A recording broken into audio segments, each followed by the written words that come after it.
ঢাকার একটি জমজমাট নাইট ক্লাব, হৃদমস। ইলেকট্রিক্যাল বেডের জোরালো শব্দে কাচের গ্লাসগুলো মৃদু কাঁপছে। রঙিন আলোয় ঝলমল করছে চারপাশ। বাতাসে মেশা ভদকা আর পারফিউমের তীব্র গন্ধ। রাত তখন প্রায় 11টা। কিরে আরিফ, একটাই তো গ্লাস, এত ভয় কিসের? নাকি মা এখনো ছোটবেলার মতো না বলেছে? লামিয়া হাসতে হাসতে বলল। তার চোখে মুখে দুষ্টুমি আর কৌতুক। তার উজ্জ্বল গোলাপি লিপস্টিক আর খোলা চুল আধুনিক সাজটাকে যেন আরো কয়েক গুণ বাড়িয়ে দিয়েছে। সে হাতে ধরা শর্ট গ্লাসটা আরিফের দিকে এগিয়ে দিল। আরিফ বয়স 23। শার্টের কলারটা ঠিক করতে করতে অস্বস্তি নিয়ে হাসলো। আরে না, এসব আমার অভ্যেস নেই। আর কাল সকাল তো ক্লাস আছে, মাথায় ব্যথা করবে। তার নরম বিনয়ী কণ্ঠস্বরে কিছুটা অনুরোধের সুর। লামিয়ার বান্ধবী লিয়া পাশ থেকে মুখ ভেঙালো। ধুর, তুই তো সেই খ্যাতি রয়ে গেলি। কিরে আরিফ, তুই নাকি এই ক্লাবের সবচেয়ে আনস্মার্ট ছেলে, শুধু লেমন জুস খাচ্ছিস? আরিফের বন্ধুরা হাসাহাসি শুরু করলো। তাদের বিদ্রূপ আরিফের অস্বস্তি আরও বাড়িয়ে তুলল। ক্লাবের তীব্র আলোতে তার কপালে ঘামের রেখা স্পষ্ট। সে চারপাশে একবার তাকালো। সবাই তার দিকে তাকিয়ে আছে যেন। অপমানটা গিলে নেওয়া ছাড়া আর কোনো উপায় ছিল না। লামিয়া আবার শর্ট ক্লাসটা আরিফের দিকে বাড়িয়ে দিল। নে না, আজকের রাতটা এনজয় কর। আর কদিনই বা আর স্টুডেন্ট লাইফ পাবি? কাল সকালে যা হবে সেটা কালকের জন্য তোলা থাক, আমরা তো আছি তোর সাথে। লামিয়ার গলায় এক ধরনের চাপ ছিল, যা উপেক্ষা করা আরিফের জন্য কঠিন হয়ে পড়েছিল। তার চোখে মুখে তখনও ইতস্তত ভাব। আরিফ আমতা আমতা করে বলল, কিন্তু লামিয়া, আমি তো সব খাই না। ও মাই গড, তুই কি এখনো সেই গ্রামের সরল ছেলেটা রয়ে গেলি? তুই জানিস আমার কত বন্ধু তোর মতো এরকম সুযোগের জন্য পাগল থাকে, আর তুই কিনা মানা করছিস? লামিয়া এক ভ্রু কুঁচকে তাকালো। তার মুখ থেকে বিরক্তি ঝরে পড়ছিল। শোন, শুধু একবার আমার দিকে তাকা, আমার জন্য প্লিজ। তার চোখে একটা অদ্ভুত জেদ, যেন আরিফের তার কথা মানতেই হবে। আরিফ চারপাশে তাকালো। তার বন্ধুরা হাসছে, ফিসফিস করছে। তাদের চোখে আরিফের প্রতি করুণা। সে জানে এই মুহূর্তে যদি সে মদ না খায় তবে বাকি জীবনের জন্য তাকে খ্যাত তকমা পেতে হবে। সে একটা দীর্ঘশ্বাস ফেলল। ঠিক আছে। আরিফ অনিচ্ছা সত্ত্বেও হাত বাড়িয়ে গ্লাসটা নিল। গ্লাসটা হাতে নিয়ে সে এক চুমুকে সবটা পান করে ফেলল। গলার ভেতর জ্বালা পোড়া শুরু হলো। একরাশ তেতো স্বাদ তার মুখে ছড়িয়ে পড়ল। লামিয়া বিজয়ীর হাসি হাসল। এই তো আমার স্মার্ট বয়, চল এবার নাচবি, চল। লামিয়া আরিফের হাত টেনে ডান্স ফ্লোরের দিকে নিয়ে গেল। ক্লাবের লাইটগুলো তখন ঝলসে উঠেছে, বিট আরও দ্রুত হচ্ছে। আরিফ যেন তার নিজের শরীরে অচেনা এক ঘূর্ণির মতো পড়তে শুরু করেছে। ধীরে ধীরে তার মাথা হালকা হতে শুরু করলো। ডান্সের পর রাত তখন প্রায় 2টো। লামিয়া আরিফের দু কাঁধে হাত রেখে বলে, চল মাই লাভ, আমাকে আমার বাসা অবধি ছেড়ে আসবি। আমি ড্রাইভারকে বলে দিচ্ছি, তুই চলে যা। এই, তুই আমাকে ভালোবাসিস না আরিফ? ভালোবাসার মানুষটাকে বাসা অবধি পৌঁছে দিতে কাজ সমস্যা? হ্যাঁ, চল না প্লিজ, আমার মাথা ঘুরছে babe, please help me. Club থেকে বেরিয়ে লামিয়া প্রায় জোর করেই মাতাল আরিফকে নিজের ফ্ল্যাটে নিয়ে এসেছে। দুজনেই টলছে, হাসি ঠাট্টা করছে। তাদের কথাগুলো অস্পষ্ট আর এলোমেলো। আরিফ, তুই তো সেই স্মার্ট হয়ে গেলি, আমি ভাবতেই পারিনি তুই ড্রেসিং করবে। লামিয়া এলোমেলো পায়ে হাঁটতে হাঁটতে বলল কথাটা। হাতে ধরা ছোট পার্সটা সোফার ওপর ছুঁড়ে দিল। তার চোখে তখনও নেশার ঘোর। শাড়িটা খুলে মেঝেতে ফেলে দিল। আরিফ দেয়াল ধরে হাঁটছে। লামিয়ার ঠিক হচ্ছে না। আমাদের আমাদের কি চলে যাওয়া উচিত? তার গলা জড়ানো, শরীরটা নিজের নিয়ন্ত্রণে নেই। তার মাথা ঘুরছে, পায়ের তলার মাটি যেন কাঁপছে। যাবো কোথায়? এই তো আমার ফ্ল্যাট, এখানে তো আর কেউ নেই। লামিয়া হাসতে হাসতে আরিফের দিকে এগিয়ে গেল। তার চোখে তখনও দুষ্টুমি আর উন্মাদনা। সে টলতে টলতে আরিফের কাছে এসে তার হাত ধরে টানতে লাগলো। চল না, ভয় কিসের, আজ একটু মজা করি। তোকে আজ স্বর্গ দেখাবো। আই বেই, আমার কাছে আই। আরিফ তখনও নিজেকে সামলানোর চেষ্টা করছে। লামিয়া আমার মাথা করছে। আমি আমি ঠিকভাবে কথা বলতে পারছি না। আমি ওর বাসায় যেতে চাই। তার কপালে বিন্দু বিন্দু ঘাম জমেছে। সে বুঝতে পারছে পরিস্থিতি তার নিয়ন্ত্রণের বাইরে চলে যাচ্ছে। লামিয়া হালকা একটা ধাক্কা দিল আরিফকে। থুর, তোর মতো ভীতু ছেলে আমি আর দেখিনি। এত সেক্সি একটা মেয়ে তোকে চান্স দিচ্ছে, আর তুই কি না উপেক্ষা করছিস? তোর জায়গায় আকাশ থাকলে এত বলতে হতো না। এত ভাবিস কেন? লাইফটা এনজয় করিয়ার, জাস্ট চিল। সে আবার হাসতে লাগলো। তার হাসিটা যেন একটা অন্যরকম উন্মাদনা বহন করছিল। আরিফ নেশা অবস্থায় থাকলেও তার ভালোবাসার মানুষটির মুখে অন্য পুরুষের প্রশংসা শুনে তার বুক কেঁপে উঠল। এখন তার মাথাতেও ভূত চেপে বসেছে। লামিয়া আরিফকে প্রায় টেনে হিঁচড়ে লামিয়ার বেডরুমে নিয়ে গেল। বেডরুমের আলো আরও মৃদু আচ্ছা, একটা শীতল পরিবেশ। লামিয়া নিজেই বিছানায় থপ করে শুয়ে পড়ল। আরিফ, এখানে আয়, আমার মাথা ব্যথা করছে। লামিয়ার কণ্ঠস্বর জড়ানো। সে আরিফের দিকে হাত বাড়িয়ে দিল। আরিফ তখনও দরজার কাছে দাঁড়িয়ে নিজেকে সামলানোর চেষ্টা করছিল, কিন্তু তার শরীর অবশ হয়ে আসছে। নেশা তাকে সম্পূর্ণ গ্রাস করে ফেলেছে। সে টলতে টলতে বিছানার দিকে এগিয়ে গেল। তারপরের মুহূর্তগুলো যেন একটা ধোঁয়াশা কুয়াশার মতো। শার্টের বোতাম খোলার শব্দ, বিছানায় সামান্য আর্তনাদ, আর দুজনের অস্পষ্ট শ্বাস প্রশ্বাস, সবকিছু এক অন্ধকার ঘূর্ণিপাকে মিশে গেল। তারা দুজনেই একে অপরের মধ্যে ডুবে গেল। নেশাগ্রস্ত অবস্থায় তাদের মধ্যে যা ঘটেছিল তার কোনো স্পষ্ট ছবি আরিফের মনে ছিল না। শেষের দিকে শুধু শরীর অবশ হওয়ার এক তীব্র অনুভূতি হয়েছিল। পরদিন সকাল 8টা। লামিয়ার ঘুম ভাঙল। প্রথমেই চোখ দুটো পিটপিট করলো, তারপর চারপাশটা ভালো করে দেখলো। সে নিজেকে উলঙ্গ অবস্থায় আবিষ্কার করে। তার মাথাটা দপদপ করছে। তারপর চোখে পড়লো পাশে ঘুমিয়ে থাকা আরিফের দিকে। সেও একই অবস্থায়। আরিফ, আরিফ উঠ। লামিয়া নিজের সারা শরীরে পর্যবেক্ষণ করে বুঝতে পারল তার পবিত্রতা নষ্ট হয়ে গিয়েছে। তার মুখ ফ্যাকাশে হয়ে গেল। সে দ্রুত বিছানা থেকে উঠে বসল। আরিফ, উঠছিস না কেন? জলদি উঠ বলছি। বলে হাত দিয়ে ধাক্কা দিতে লাগলো। আরিফ ধরপড় করে ঘুম থেকে উঠল।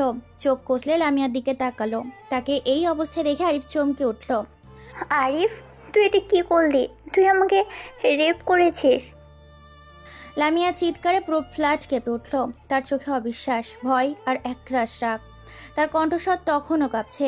তার মাথাটা তখনও ঝিমঝিম করছে। রাতের ঘটনা কিছুতেই তার পরিষ্কার মনে নেই। লামিয়া, কি বলছিস এসব? আমরা দুজনই তো। চুপ কর। তোর মতো বাজে একটা ছেলে আমি আর দেখিনি। লামিয়া প্রায় হিস্টেরিয়াগ্রস্তের মতো চিৎকার করছে। তার মুখটা থমথমে, চোখের নিচে কালছে দাগ। তুই তুই কিভাবে এটা করতে পারলি? আমি জানতাম তুই একটা লো ক্লাস ছেলে। আরে বিছানা থেকে উঠতে গিয়েও কম্বল সরিয়ে নিজেকে দেখে আরো থমকে গেল। তার শরীরটা কাঁপছে। আমি আমি কিছু মনে করতে পারছি না লামিয়া। আমরা তো কাল রাতে দুজনেই নেশাগ্রস্ত ছিলাম। নেশাগ্রস্ত ছিলাম মানে কি? তুই আমাকে জোর করেছিস। আমার কোনো হুঁশ ছিল না। তুই এর শাস্তি পাবি আরিফ।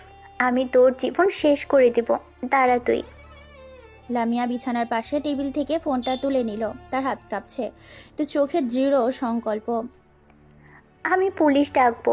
তোর মতো একটা ধর্ষকের কোনো অধিকার নেই স্বাধীনভাবে ঘোরার। আরিফ প্রায় ছুটে লামিয়ার দিকে গেল। তার হাত ধরে ফেলল। না লামিয়া, প্লিজ শোন আমার কথা। আমি আমি এমন কিছু করিনি যা তুই ভাবছিস। প্লিজ ঠান্ডা মাথায় ভাব। আমাদের মধ্যে যা হয়েছে তা তো দুজনেরই। হাত সরা আমার গা থেকে, নোংরা লোক। তুই এত জঘন্য হতে পারিস আমি কখনো ভাবতে পারিনি। লামিয়া আরিফের হাতটা ঝাটকা মেরে সরিয়ে দিল। তার চোখ দিয়ে তখনও জল গড়িয়ে পড়ছে। সে দ্রুত পুলিশ নাম্বারে ডায়াল করতে শুরু করলো। আরিফ পাথরের মতো দাঁড়িয়ে রইল। তার মাথায় যেন আকাশ ভেঙে পড়ল। পুলিশ? আমার জীবন শেষ। আমার পরিবার, গ্রামের সম্মান সবকিছু শেষ হয়ে যাবে। আমার এখনই কিছু একটা করতে হবে। তার দম বন্ধ হয়ে আসছিল। সে বুঝতে পারছিল এক মুহূর্তে তার কথাই বলুক লামিয়া বিশ্বাস করবে না। এই পরিস্থিতি থেকে একমাত্র পালানোর পথ হয়তো তার সামনেই খোলা। লামিয়ার ফোনে পুলিশকে তার ফ্ল্যাটের ঠিকানা দিচ্ছিল। তার গলা কাঁপছে। হ্যাঁ, গুলশান অ্যাপার্টমেন্টের অন দ্য লেক। একজন রেপিস্ট এখানে লুকিয়ে আছে। লামিয়ার প্রতিটা কথা আরিফের কানে বাজছে তীক্ষ্ণ ছুরির ফলার মতো। আরিফ আর এক মুহূর্ত নষ্ট করলো না।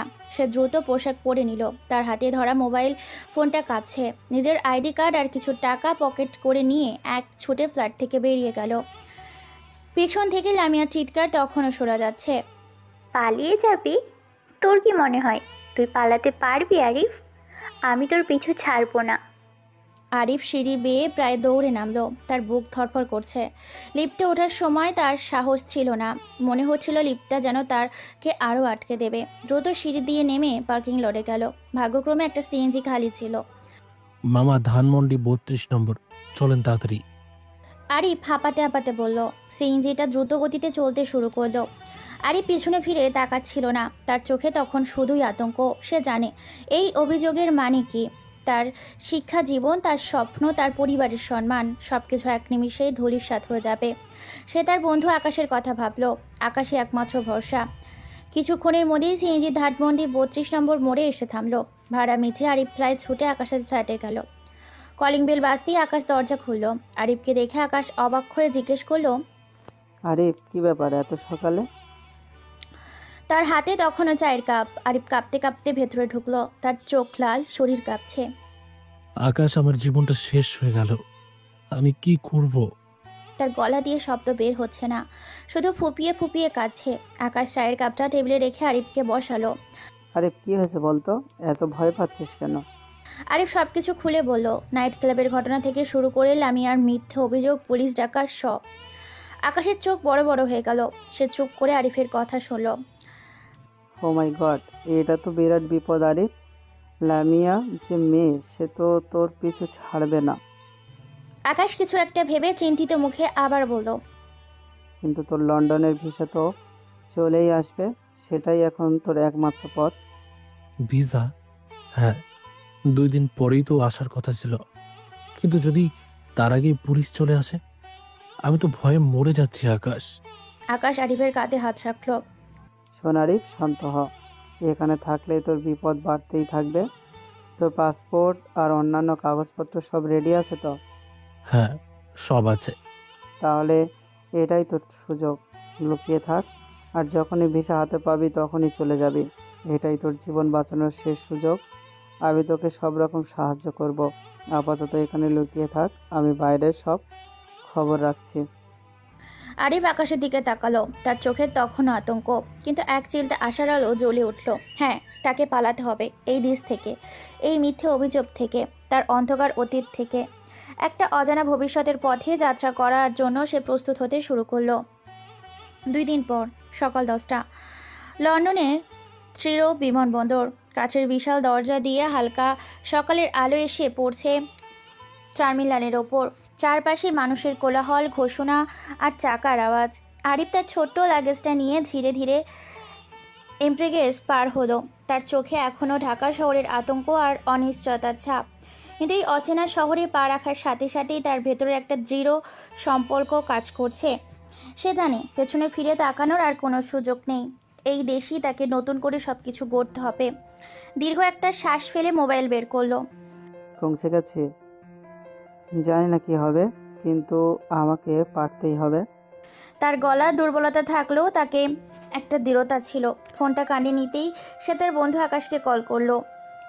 রিং হতেই ওপাশ থেকে আকাশের উদ্বিগ্ন কণ্ঠস্বর ভেসে হলো। আরে, তুই ঠিকঠাক পৌঁছেছিস তো? আমি খুব টেনশনে ছিলাম। হ্যাঁ দোস্ত, এইমাত্র বেরোলাম হিথ্রো বিমানবন্দর। তোর দেওয়া সব কাগজপত্র ঠিকঠাক আছে, কোনো ঝামেলা হয়নি। আরিফ চারপাশে তাকালো একবার। এখনো বিশ্বাস হচ্ছে না আমি লন্ডনে এসেছি। আলহামদুলিল্লাহ। শোন, সাবধানে থাকবি। আর ওই মেয়েটা লামিয়ার কথা ভুলে যাস। তোর এখানে কোনো সমস্যা নেই। ওই কেসের কোনো রেকর্ড এখানে আসবে না। আকাশের কথায় আরিফ কিছুটা স্বস্তি পেল। আমি জানি না রে আকাশ, মনে হচ্ছে একটা দুঃস্বপ্ন থেকে উঠেছি।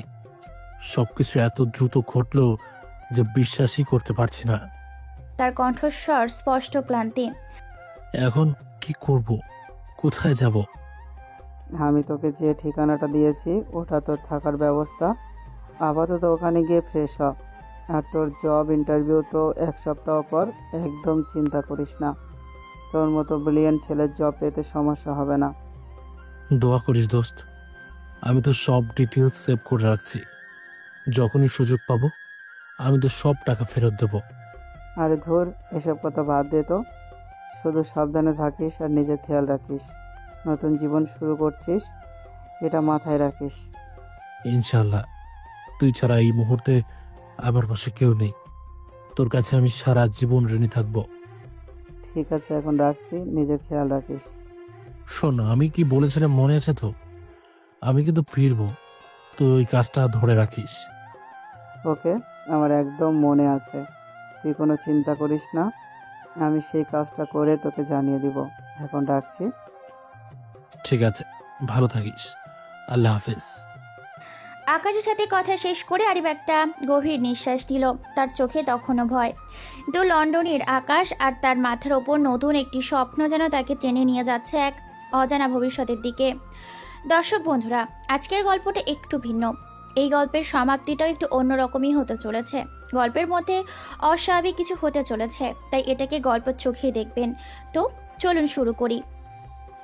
ভিডিওতে লাইক করে চ্যানেলটিকে সাবস্ক্রাইব করে দিন। আরিফ ট্যাক্সির খোঁজে টার্মিনাল থেকে বেরিয়ে এলো 1 সপ্তাহ পর দুপুর 2টো। লন্ডনের ক্যানারি ওয়ার্ক এলাকায় একটি বিশাল টেলিকমিউনিকেশন কোম্পানিতে আধুনিক অফিস। কাঠের দেয়াল আর ধাতব ফ্রেমে মোড়ানো ভবনটি যেন লন্ডনের আকাশ ছুঁয়ে আছে। অফিসের ভেতরে কর্মচাঞ্চল্য আর প্রযুক্তির গন্ধ। আরিফ ইন্টারভিউ রুমের বাইরে অপেক্ষা করছিল। তার বুক ঠিক ঠিক করছে। সে জানে এই চাকরি তার জন্য কতটা জরুরি। তার ফাইলটা হাতে নিয়ে সে চোখ বন্ধ করে আল্লাহকে স্মরণ করলো। তারপর ভেতর থেকে ডাক পড়ল। কয়েক মিনিট পর আরিফ যখন ইন্টারভিউ রুম থেকে বের হলো, তার মুখে একটা অবিশ্বাসের হাসি। সে কাজটা পেয়ে গিয়েছে এক বিশাল টেলিকমিউনিকেশনের কোম্পানিতে, তার নিজের যোগ্যতাতেই। অফিসের এক কর্মীর সাথে তার লিফটে উঠছিল। তখন লিফটের দরজা খুলতেই সেখানে প্রবেশ করলো এক তরুণী। আরিফকে দেখে তিনি মৃদু হাসলেন। তার পরনে মার্জিত বিজনেস স্যুট, চোখে বুদ্ধির দীপ্তি আর মুখে অবিশ্বাসের ছাপ। সে ফারিয়া, বয়স 22 কি 23। এই বিশাল কোম্পানির সিইও। বাংলাদেশের বশভূত হলেও তার জন্ম এবং বেড়ে ওঠা লন্ডনে। মিস্টার আরিফ, আপনার রেজাল্ট সত্যিই অসাধারণ। আমাদের কোম্পানিতে আপনাকে স্বাগত। ফারিয়ার কণ্ঠস্বরে একটা কর্তৃত্বপূর্ণ কিন্তু বন্ধুত্ব সুর ছিল। তার চোখে একটা অদ্ভুত মুগ্ধতা। ধন্যবাদ ম্যাম, আমি আমার সেরাটা দেব। এই সুযোগের জন্য আমি কৃতজ্ঞ। আরিফ তার দিকে তাকিয়ে কিছুটা বিচলিত বোধ করলো। ফারিয়ার চোখ দুটো যেন তার ভেতরের সব আত্মবিশ্বাসকে আরও বাড়িয়ে দিচ্ছে। আমরা আপনার মতো প্রতিবাদেরই খুঁজি। আপনার রেজুমে দেখে আমি সত্যি ইমপ্রেসড হয়েছি। ফারিয়া নিজের হাতে থাকা ফাইল থেকে আরিফের বায়োডাটা একবার দেখে নিল। আপনি তো বাংলাদেশ থেকে এসেছেন, তাই না? জি ম্যাম। আরিফ কিছুটা ইতস্তত করলো। তার অতীত যেন এখনো তাকে তাড়া করছে। ফারিয়া হালকা হাসি মুখেই বলল, আমরাও বাংলাদেশি। আমার বাবা এই কোম্পানির প্রতিষ্ঠাতা। আমার জন্ম এখানে হলেও আমাদের শেকড় বাংলাদেশে। আপনার কোনো সমস্যা হলে আমাকে জানাতে দ্বিধা করবেন না। আমার অফিস রুম পাশেই। অবশ্যই ম্যাম, অনেক ধন্যবাদ আপনাকে। আরিফ নিজের সংযত করার চেষ্টা করলো। সে জানে এখন আর পিছিয়ে যাওয়া সম্ভব নয়। এই নতুন পরিবেশে নতুন পরিচয়েই তাকে নিজের জীবন গড়তে হবে। ফারিয়া মনে মনে বলে, ছেলেটা বেশ আত্মবিশ্বাসী। ওর চোখে একটা দৃঢ়তা আছে যেটা আমাকে আকর্ষণ করছে। ফারিয়ার মনে এক ধরনের কৌতূহল জাগলো আরিফকে ঘিরে। সে লিফট থেকে নেমে নিজের অফিসের দিকে চলে গেল। আরিফ যেন তার নিজের জীবনের এক নতুন অধ্যায়ের সূচনা দেখছে। এইভাবেই ধীরে ধীরে দিন যেতে লাগলো। কয়েক মাস পর অফিসের কিউবিলক ও মিটিং রুম, ঝলমলে আলোর নিচে সারি সারি কম্পিউটার আর কর্মব্যস্ত মানুষের আনাগোনা। মাঝে মাঝে মিটিং রুম থেকে আসা চাপা কণ্ঠস্বর। আরিফ দ্রুত অফিসের পরিবেশ মানিয়ে নিল। সে তার বিকলে বসে গভীর মনোযোগে কাজ করছে। তার দক্ষতা আর দ্রুত শেখার ক্ষমতা সবাইকে মুগ্ধ করেছে। সহকর্মীদের তাকে নতুন নতুন প্রজেক্টে যুক্ত করেছে। সহকর্মীদের ফিসফিসানি। দেখলি, আরিফ তো খুব দ্রুত উন্নতি করছে। মনে হচ্ছে কালকেই প্রমোশন পেয়ে যাবে। একদিন একটি জরুরি মিটিং চলছে। একটি বড় প্রজেক্ট নিয়ে জটিলতা তৈরি হয়েছে। সবার মধ্যে একটা চাপা উত্তেজনা। ফারিয়া নিজেও মিটিংয়ে উপস্থিত। তার মুখ দেখে মনে হচ্ছে সে বেশ চিন্তিত। এই প্রজেক্টটা আমাদের জন্য খুব জরুরি। আমরা যদি সঠিক সমাধান না বের করতে পারি তাহলে অনেক বড় ক্ষতির মুখে পড়তে হবে। সবার মধ্যে নীরবতা। কেউ নতুন আইডিয়া দিতে পারছে না। তখনই আরেফ ধীরে ধীরে হাত তুলল। ম্যাম, আমার কাছে একটা আইডিয়া আছে। যদি আমাকে সুযোগ দেন আমি ব্যাখ্যা করতে পারি। ফারিয়া আরিফের দিকে তাকায়। তার চোখে এক ঝলক বিস্ময়, তারপর কৌতূহল। হ্যাঁ মিস্টার আরিফ, বলুন আপনার আইডিয়ার কথা। আরিফ উঠে দাঁড়িয়ে হোয়াইট বোর্ডে তার আইডিয়াগুলো ব্যাখ্যা করতে শুরু করলো। তার আইডিয়া ছিল সম্পূর্ণ নতুন এবং কার্যকর। ফারিয়া অবাক হয়ে আরিফের ব্যাখ্যা শুনল। মিটিং রুমের বাকিরাও তখন আরিফের দিকে মনোযোগ দিল। ফারিয়া তার সহকারীর সাথে ফিসফিস করে। আরিফের প্রজেক্টটা দারুণ ছিল, ওর উপর নজর রেখো। ছেলেটার মধ্যে কিছু একটা আছে। আরিফের বুদ্ধিমত্তা ও কঠোর পরিশ্রমে কোম্পানির বিরাট লাভবান হলো। ফারিয়া অজান্তেই আরিফের প্রতি তার আকর্ষণ বাড়তে লাগলো। আরিফ এখন অফিসের গুরুত্বপূর্ণ সদস্য। কয়েক মাস পর এক সন্ধ্যায় অফিস প্রায় ফাঁকা। ফারিয়া তার কাছের অফিস রুমে বসে আরিফের সিসিটিভি ফুটেজ দেখছিল। আরিফ তখনও কিউবিকলে গভীর মনোযোগে কাজ করছে। ফারিয়া আনমনে হাসলো। আরিফের কাজের প্রতি তার নিষ্ঠা তাকে মুগ্ধ করেছিল। তার মনে হলো এই ছেলেটা সত্যি ব্যতিক্রম। এই ছেলেটা শুধু কাজের নয়, ওর মধ্যে যেন কিছু একটা আছে। তার কাজের ধরন, মিটিংয়ে কথা বলার ভঙ্গি, সহকর্মীদের সাথে আচরণ, সব কিছুই অসাধারণ। সে ধীরে ধীরে কম্পিউটারের মাউসটা ঘুরিয়ে আরিফের প্রোফাইলে গেল। তার একাডেমির রেজাল্ট, তার অতীত। সে অবাক হয়ে গেল। আরিফের একাডেমিক রেকর্ড কতটা উজ্জ্বল। ফারিয়ার ব্যক্তিগত সহকারী রেহিনা দরজায় নক হলো। ম্যাম, আপনি এখনো আছেন? অনেক রাত হয়েছে। হ্যাঁ রেহানা, কিছু কাজ দেখছিলাম। সে দ্রুত স্ক্রিনটা পরিবর্তন করলো। তুমি যাও, আমি দেখছি। ঠিক আছে ম্যাম। রেহানা চলে গেল। ফারিয়া আবার আরিফের মোবাইলে ফিরে এলো। আরিফের সম্পর্কে আরো কিছু জানার আগ্রহ তার মধ্যে জন্ম নিল। তার মনে প্রশ্ন জাগলো, কেন আরিফ এত নিবেদিত প্রাণ? তার ব্যক্তিগত জীবন কেমন? এগুলো দেখতে হবে। ফারিয়া মাথায় আরিফের হাসি ও একাগ্রতা ঘুরতে লাগলো। এই নতুন আকর্ষণটা তাকে আচ্ছন্ন করছিল।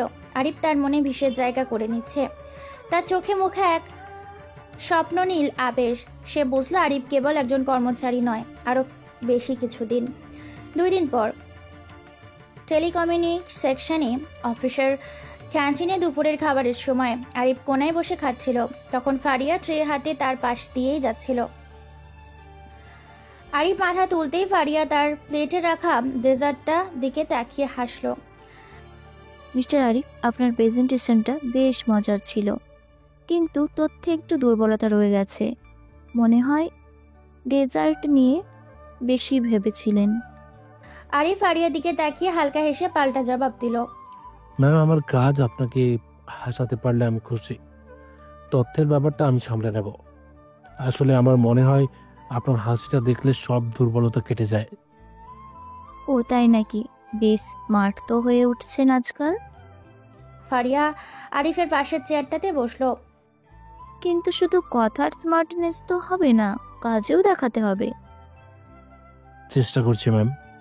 আপনার মতো বস থাকলে কাজটা আরো সহজ হয়ে যায়। আরিফ, আমি খেয়াল করছি আপনি অফিসের মিটিংগুলোতে আজকাল বেশ সক্রিয়।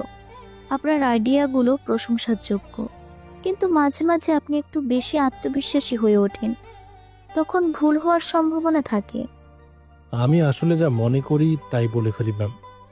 হয়তো কখনো কখনো অতিরিক্ত বলে ফেলি। ঠিক আছে, তবে সেটা আপনার ব্যক্তিত্বের অংশ। আমি পছন্দ করি যখন আপনি নিজের মতামত দেন। ফারিয়া এক টুকরো আপেল মুখে নিয়ে বলে, আচ্ছা, আপনার পরিবার কি করে? আরিফ সামান্য ইতস্তত করলো। তার অতীতের কথা মনে পড়লো। আমার বাবা মা গ্রামের বাড়িতে থাকেন। আমি একমাত্র ছেলে। এখন তারা জানেন না আমি এখানে আছি। তাদের সাথে যোগাযোগ নেই। ও, আমি দুঃখিত, আমি জানতাম না। আপনি একা এখানে সব সামলাচ্ছেন, দেখে ভালো লাগলো। অফিসের পরিবেশে তখন এই খুনসুটি আর ব্যক্তিগত আলোচনা তাদের সম্পর্কটাকে অন্য মাত্রা দিচ্ছিল। মিটিং রুমেও আরিফ আর ফারিয়ার মধ্যে ছোটখাটো তর্ক লেগেই থাকতো। একবার এক প্রজেক্টে বাজেট নিয়ে বিতর্ক হচ্ছিল। আরিফ, আমি মনে করি এই বাজেটে আমরা কাজটি শেষ করতে পারবো না।